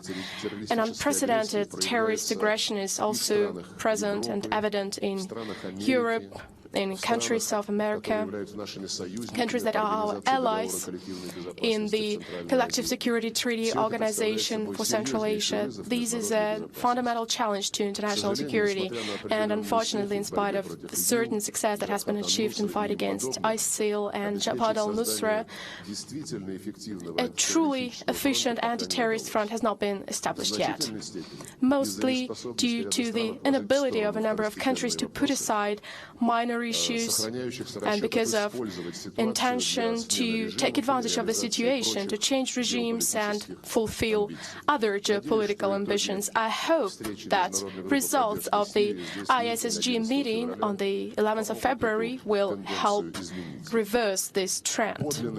A true alliance of the leading states against international terrorism is needed to prevent the collapse of Iraq, Libya, Yemen, Afghanistan, whose territories, along with Syria, are being actively occupied by ISIL, which is making use of the lack of a single efficient strategy of the international community. Recently, the situation on the Korean Peninsula has aggravated sharply after irresponsible and absolutely unacceptable actions of the North Korean leadership. However, even in this case, we're still witnessing the trend of unilateral actions bypassing the UN Security Council aimed at punishing Pyongyang, and also the intention to inflate foreign military presence in the region to the detriment of the joint efforts to de-escalate the situation through existing negotiation mechanisms. I think everybody understands that extreme complexity of intertwining crisis, broadening conflict space require concerted joint efforts. However, artificial constraints have been placed in the way of collective efforts. That is the refusal of NATO and EU from full cooperation with Russia, the image of enemy, that is the deployment of armaments, to make those dividing lines perpetual, those dividing lines in Europe that the West solemnly pledged to eliminate. It seems that old instincts are still viable. Today, in some regions, in some areas, the amount of cooperation between Euro-Atlantic structures and our country is even less than that of the Cold War period. Not to speak of the fact that cliches of ideological confrontation are returning into common use, the conceptual basis of which ceased to exist a quarter of a century ago. The sign of the times now is the mixture of propaganda and realpolitik to the detriment of prospects of solving key international problems. Attempts to remedy this abnormal situation are being made, as, for example, it was the case with the OSCE panel of eminent persons within the Helsinki Plus 40 process. However, eminent persons were unable to reach consensus since the final report of the group, as, by the way, the report prepared for our conference is NATO-centered, and Western countries are presented as guardians of stability of the international system, which it seems that they want to preserve unchanged. But this will not be the case, because we need to agree on reforms of the world order, because such NATO-centered self-conceit, which reflects political short-sightedness, causes severe damage to the search of responses to common real challenges. At the same time, and it has already been mentioned, developments of the last year have demonstrated vividly that when the idea of someone's exceptional nature is put aside, when capabilities of leading states such as the US, the EU, China and Russia and other leading centers of the world are combined, then we manage to achieve truly breakthrough results. I'm referring first of all to the settlement of the situation over the Iran's nuclear program, chemical demilitarization of Syria, and such method can be applied to other tracks of global politics, including Middle East settlement. I'm referring first of all to the Palestine-Israeli conflict. But in order to apply such collective approaches, to use such efficient methods, one has to get used to working in a team rather than try to take decisions for all. And those who do not agree should be punished with dictate. I think that Munich conference is a good platform for a discussion of how to bring back the culture of dialogue, the art of compromise, rather than ultimatums. The professionals who have gathered here, I'm convinced, have enough experience, expertise and wisdom to help make diplomacy a priority, which it should be by rights, at a stage when a reliable, sustainable system of global governance is being shaped. If, of course, we do not want to swim to the waterfall, but if we're interested in reversing the negative trend and in living up to expectations that are related to the work that we are doing together. Thank you.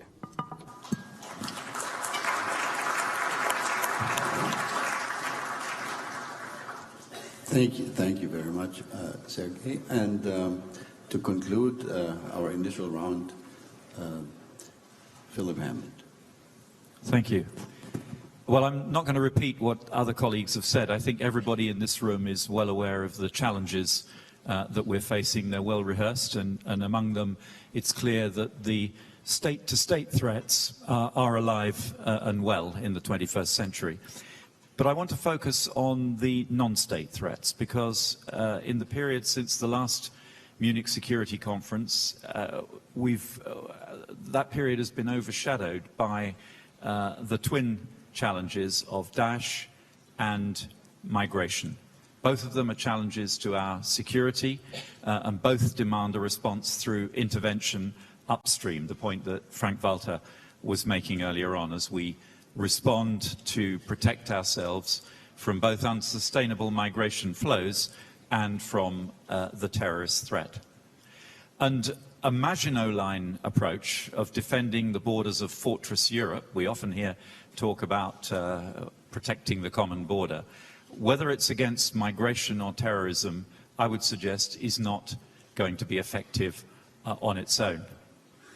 And in our engagement in the Khartoum process, our participation in the ISSG to seeking a resolution for the crisis in Syria, our counter-Daesh coalition of 66 nations in Iraq, our humanitarian support for displaced persons and for Syrians being accommodated in Jordan, in Lebanon, in Turkey. In all of these activities, we are demonstrating our commitment to that forward upstream approach. And we've heard from John Kerry earlier on about the progress in the fight against Daesh in Iraq, the successful liberation and stabilization of Tikrit, the regaining of Sinjar and Ramadi, the preparations that are being made even now for the assault on Mosul. And I have got no doubt at all that the combined resource and power of the countries involved in the struggle against Daesh, and I include Russia, will ultimately deliver the end of Daesh's dream of a caliphate, which would supplant the nation states of the region and challenge the very building blocks of our rules-based international system. So I'm an optimist too, like John Kerry, but I want to pick up where John left off, because I'm equally clear that Daesh is just a current fashionable manifestation of violent extremist Islamism. And although I'm confident that we will destroy the organization, we will not so easily destroy the underlying ideology. Now, our governments are contesting violent extremist groups in almost every part of the globe, not just in Syria and Iraq, but in countries as diverse as Nigeria, Mali, Somalia, Libya, Yemen, Afghanistan, Bangladesh, the Philippines. We're confronting this extremist threat through military and intelligence action, through counter-financing strategies, strategic communications, and through counter-radicalization initiatives among populations at risk, including our own, by the way. But in doing all of this, we are spending a huge amount of effort dealing with the symptoms of a problem, not addressing the problem itself. And I would suggest that to tackle this problem sustainably over the long term, we are going to have to look behind the violent expression of this ideology to the underlying fundamentalism on which it depends. John Kerry said that violent extremism is fed by lack of hope among those who see no future, no job, no prospects, no economic salvation. I would suggest that it requires two things. It requires that lack of hope, but it also requires a framework in which that lack of hope is channeled, and fundamentalism is such a framework. Now, we've all confronted extremist ideologies in the past, in the 20th century, communism and fascism most notably. But the threat of fundamentalist Islam is different, because its ideology is not an invented one like communism or fascism. It's an ideology rooted in a corrupt interpretation of one of the world's great religions. And because of that, it has deeper roots and wider reach. And it's harnessing the power of the internet and social media to spread its message across the world in a way that has not been available to any previous extremist ideologies. And to meet this challenge effectively, we've got to be as focused on the underlying fundamentalism as we are on the violent extremists' manifestation of it. So countries like mine, UK, need to address the challenge domestically. For example, we've created an extremism analysis unit, which is actively seeking to identify behaviors and activities that require intervention to avoid radicalization. We're reviewing systematically the misuse of Sharia law in British Muslim communities. We're contesting dangerous content on the internet and social media and supporting moderate voices to put the counter-arguments. And countering a narrative of apartheid that says that Muslims cannot live alongside Christians, Jews, Sikhs, atheists, that voting in elections in our country or participating in the civic affairs of our country is haram, forbidden. for compliant Muslims. And perhaps most importantly of all, we are seeking to make the positive case for the nation state to an Islamic audience, to demonstrate that it is possible to be a good Muslim and a good citizen of a state, as millions of British Muslims demonstrate every day. That Islam is not incompatible with economic growth and development, as Turkey, as Indonesia and other countries are demonstrating. But we must also recognize that the heaviest burden of fighting the underlying Islamist fundamentalism will fall on the Islamic world itself. Because while extremists preach an ideology of hatred against the West and against any religious faith other than their own, their main objective is to force every Muslim to submit to their distorted interpretation of Islam. So while the West faces a security problem, the Islamic world faces an existential challenge. Fundamentalism and moderate Islam are incompatible, and only one of them can survive the struggle. And we in the non-Islamic world had better help to make sure that it's the right one. That's why we must support Islamic countries themselves to lead the fight against Islamic extremism. Now, some of them have taken up this challenge and are tackling extremism not only through law and order strategies, but through effective counter-radicalization, counter-fundamentalism programs. But speaking very frankly, I think that they are in a minority. Some are more or less ignoring the problem. Others still insist that it is an external threat imported from outside, and decline to look closely at what is going on in their own schools, their own mosques, their own prisons. Others are relying too heavily, sometimes exclusively, on a security solution alone. Locking people up may sometimes be necessary, but it doesn't stop them thinking, and for many, persecution strengthens the narrative. So it's right that we are talking about how we can defeat Daesh on the battlefield, and we are certainly ready to play our part in that battle. But let us not delude ourselves.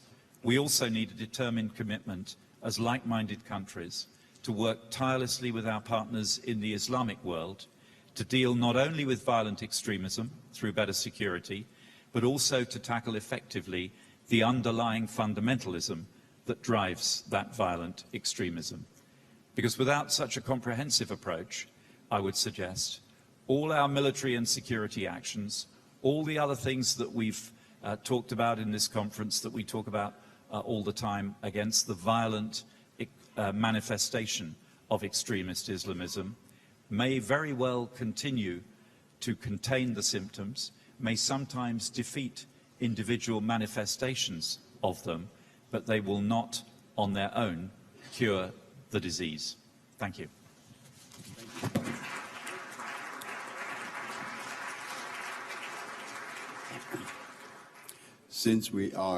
Thank you very much, Foreign Secretary. Since we are running out of time, we have collected some questions from the audience. I have one here addressed to Foreign Minister Steinmeier. I have two addressed to the Russian Foreign Minister. And to make this short, I'll read both of them and invite answers. The one addressed to Frank-Walter Steinmeier is from Christoph von Marschall, and it goes as follows. Everybody says we need an international European solution to the migration crisis, and that Germany should show leadership. But almost nobody shares the German position. How can one lead when nobody follows? Unfortunately, Radek Sikorski is no longer with us here. He was sitting in the first row. I think 1.5 years ago, he was asking in the German media for German leadership in the EU. I was answering him, Radek, you must know, everybody is calling for leadership in the EU, but leadership is not really beloved.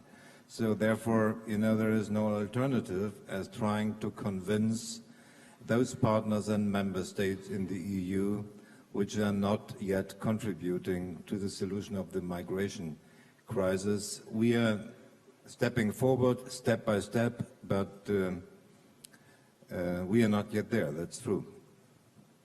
Thank you. The two questions addressed to Sergei Lavrov sort of go in the same direction. Let me read both of them. The first one comes from Ken Roth, Human Rights Watch. Given how Assad's atrocities fuel terrorist recruiting, why is Russia not pushing him to stop barrel bombing or besieging civilians? ? And the other question comes from a German member of the Bundestag, Mr. Nuripur, from the Green Party, and his question goes as follows. According to the United Nations, 100,000 of Syrians are under siege by Assad's forces now. Using hunger as a weapon is a war crime. What's the Russian answer to these hungry children? ? Sergei. Very important question. We discussed this thing in quite great detail day before yesterday and yesterday very early morning, as it were, in the ISSG, International Syria Support Group. We paid special attention to humanitarian crisis in Syria, and this includes not only violations on the part of one party to a conflict, but on the part of everyone. And Human Rights Watch, Amnesty International, they recognize, and of course international humanitarian agencies, including the United Nations, they recognize that everyone on the ground is doing something which is wrong from the point of view of international humanitarian law. On the sieged cities, it is not just Assad. The majority of civilians, there are much more than 100,000. Majority of civilians are being besieged by the opposition. The biggest place is Deir ez-Zor, more than 200,000 people, and all in all, 400,000 people are besieged in Syria. And the most often mentioned example of Madaya is about 40,000 persons. And I would remind you that it can only be resolved in a simultaneous manner. It's a war, after all. And this is recognized in the International Syria Support Group communique we adopted on the 12th of February. We listed the settlements, the cities and villages, which must be priority attention for unblocking and delivering humanitarian assistance. The United Nations does a very important job, but just one example how important it is to concentrate on all parties when you want to achieve some progress. In January this year, the United Nations was negotiating with the government to allow aid deliveries to Madaya, and with the opposition to allow aid deliveries to two Shia places, Kafraya and Fua. The government delivered on its commitment, the opposition did not. Yeah, that was only one delivery to Madaya, and we want more, as John Kerry said, describing our decisions as we mentioned at the press conference. The task force on humanitarian assistance is working already in Geneva, and whatever impediments there might be, they would be urgently addressed. So my point is, you should not demonize Assad. You shouldn't demonize anyone except terrorists in Syria. And the humanitarian issues must be resolved through cooperation. Mind you, to say unless all humanitarian problems are over, unless violence stops completely, we are not going to negotiate, is a road to nowhere. It's a blunt provocation because the decisions of the Security Council provide for negotiations between the Syrian government and the entire spectrum of the opposition to be comprehensive. Yes, it is political process. Yes, it is military issues, but it is also humanitarian deliveries. We can do something now. We can make a breakthrough, a first step. But the sustainable delivery of humanitarian and other necessary supplies to the civilians, they can only be arranged in the course of sustainable political process. And people who want to put new and new preconditions to launch these political negotiations, they are taking upon themselves huge responsibilities as well as those who sponsor them. I would also mention that if the humanitarian agencies are concerned, as they must be, with the fate of civilians, we should also not miss the problem of chemical weapons and who is using chemical weapons. John, as he always does, just listed the crimes of the Assad regime, including his famous expression that Assad is gassing his people. CIA, Mr. Brennan, just yesterday, I think, or the day before yesterday, recognized that ISIL was producing homemade chemical weapons in Iraq and Syria, something which we have been trying to raise in the Security Council and flatly rejected by our American counterparts in the United Nations. They said we have no proof. Now I hope they will be a bit more cooperative. Thank you very much. Yes, and on hunger as a weapon, I'm sorry. It's not the only place. When Ukrainian government arranged the blockade of Donbass and Crimea, cutting water supplies and making life in the east of Ukraine miserable because of lack of food, quite a number of respected human rights organizations also said that it might be considered as crimes against humanity because supply of water is one of the inalienable right. And a couple of days ago I was watching Euronews, as they modestly say themselves, the most watched channel in Europe, and they presented, they say so, yes. And they presented statistics saying that 7 million civilians in Yemen, that's 50% of population, are suffering from lack of food. So we have to address this problem irrespective of political affiliations if we want really to be human and to be at the level of responsibility. Thank you very much. One quick final question to all three of you. Frank, Walter, Sergei, and Phil. How confident are you on a scale of 1 to 100 that a week from now you will be able to declare a successful implementation of the project which you announced overnight yesterday, namely there will be an effective cessation of hostilities? 51%. Я бы все-таки ответил более развернуто.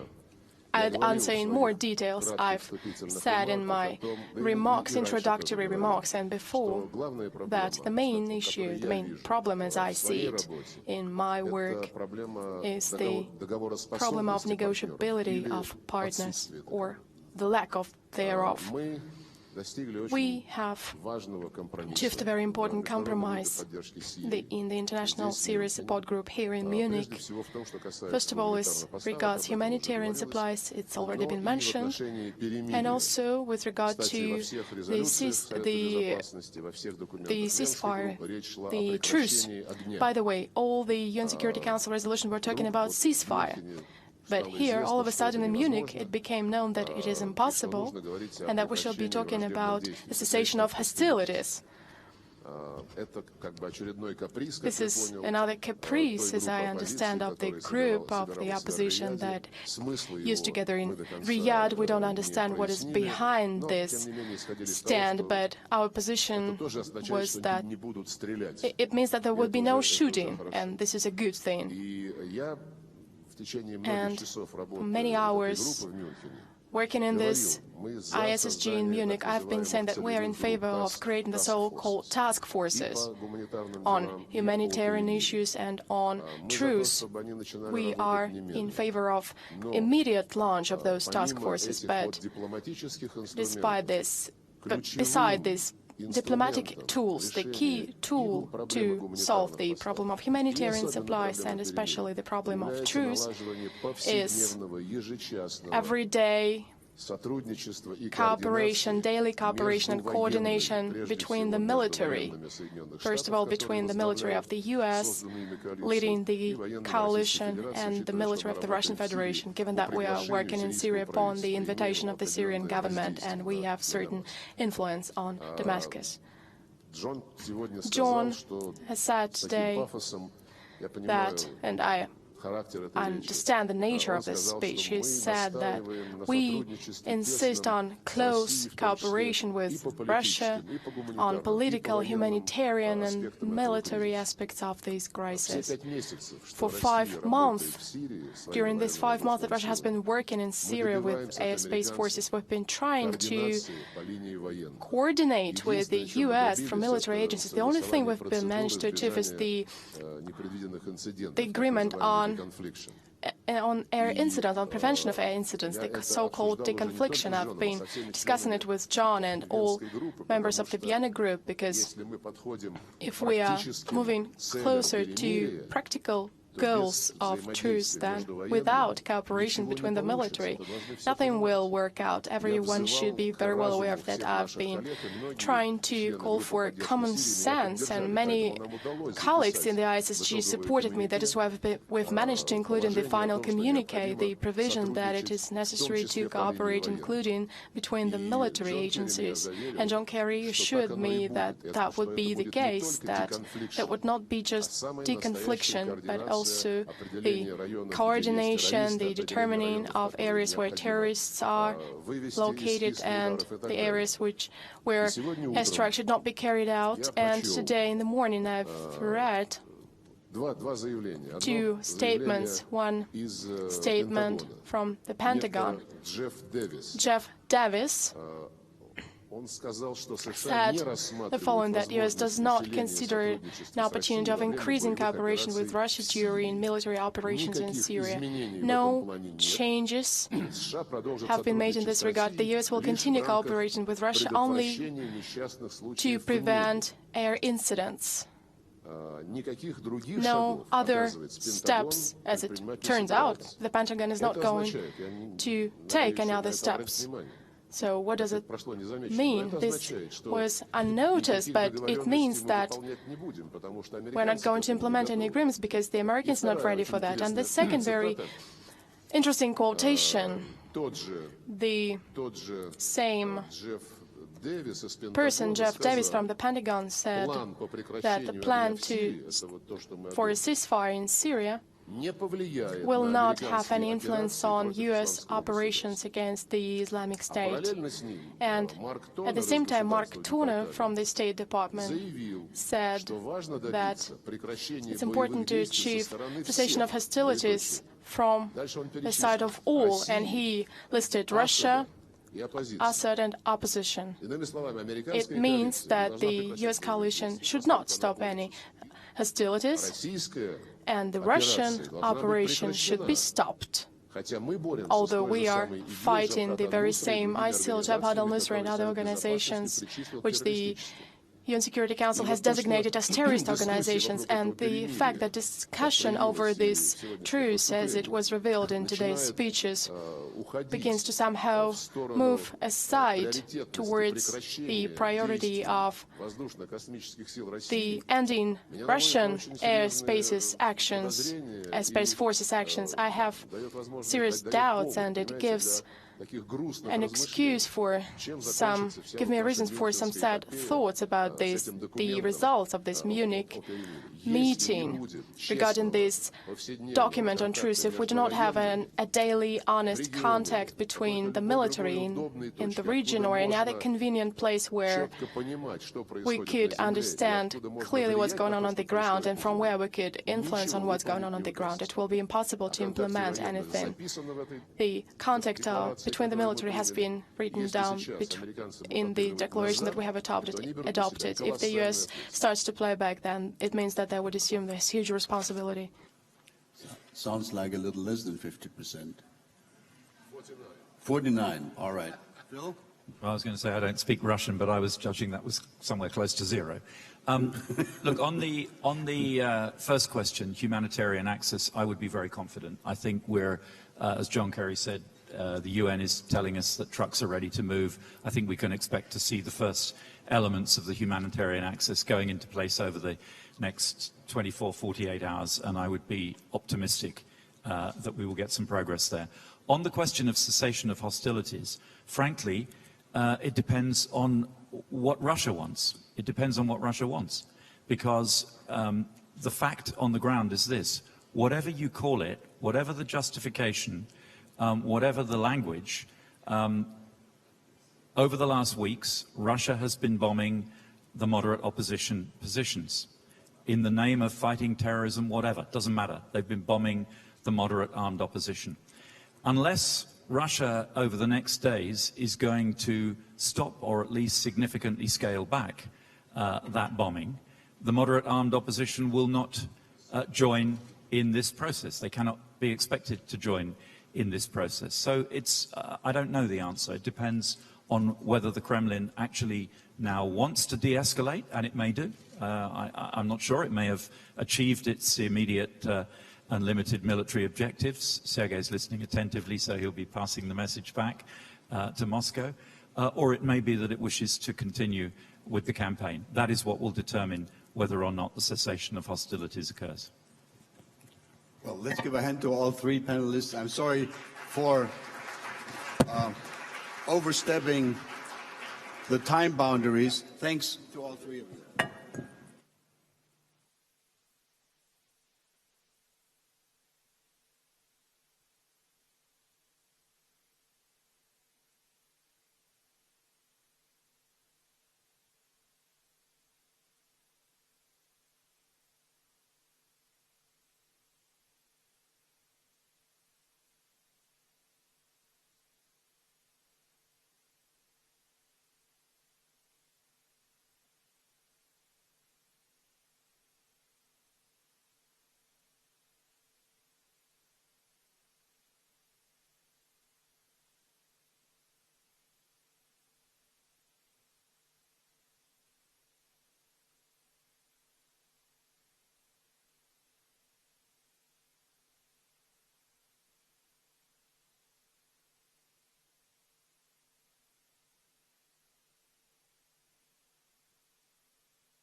Architekten war, die immer gegen eine bipolare Welt gekämpft haben.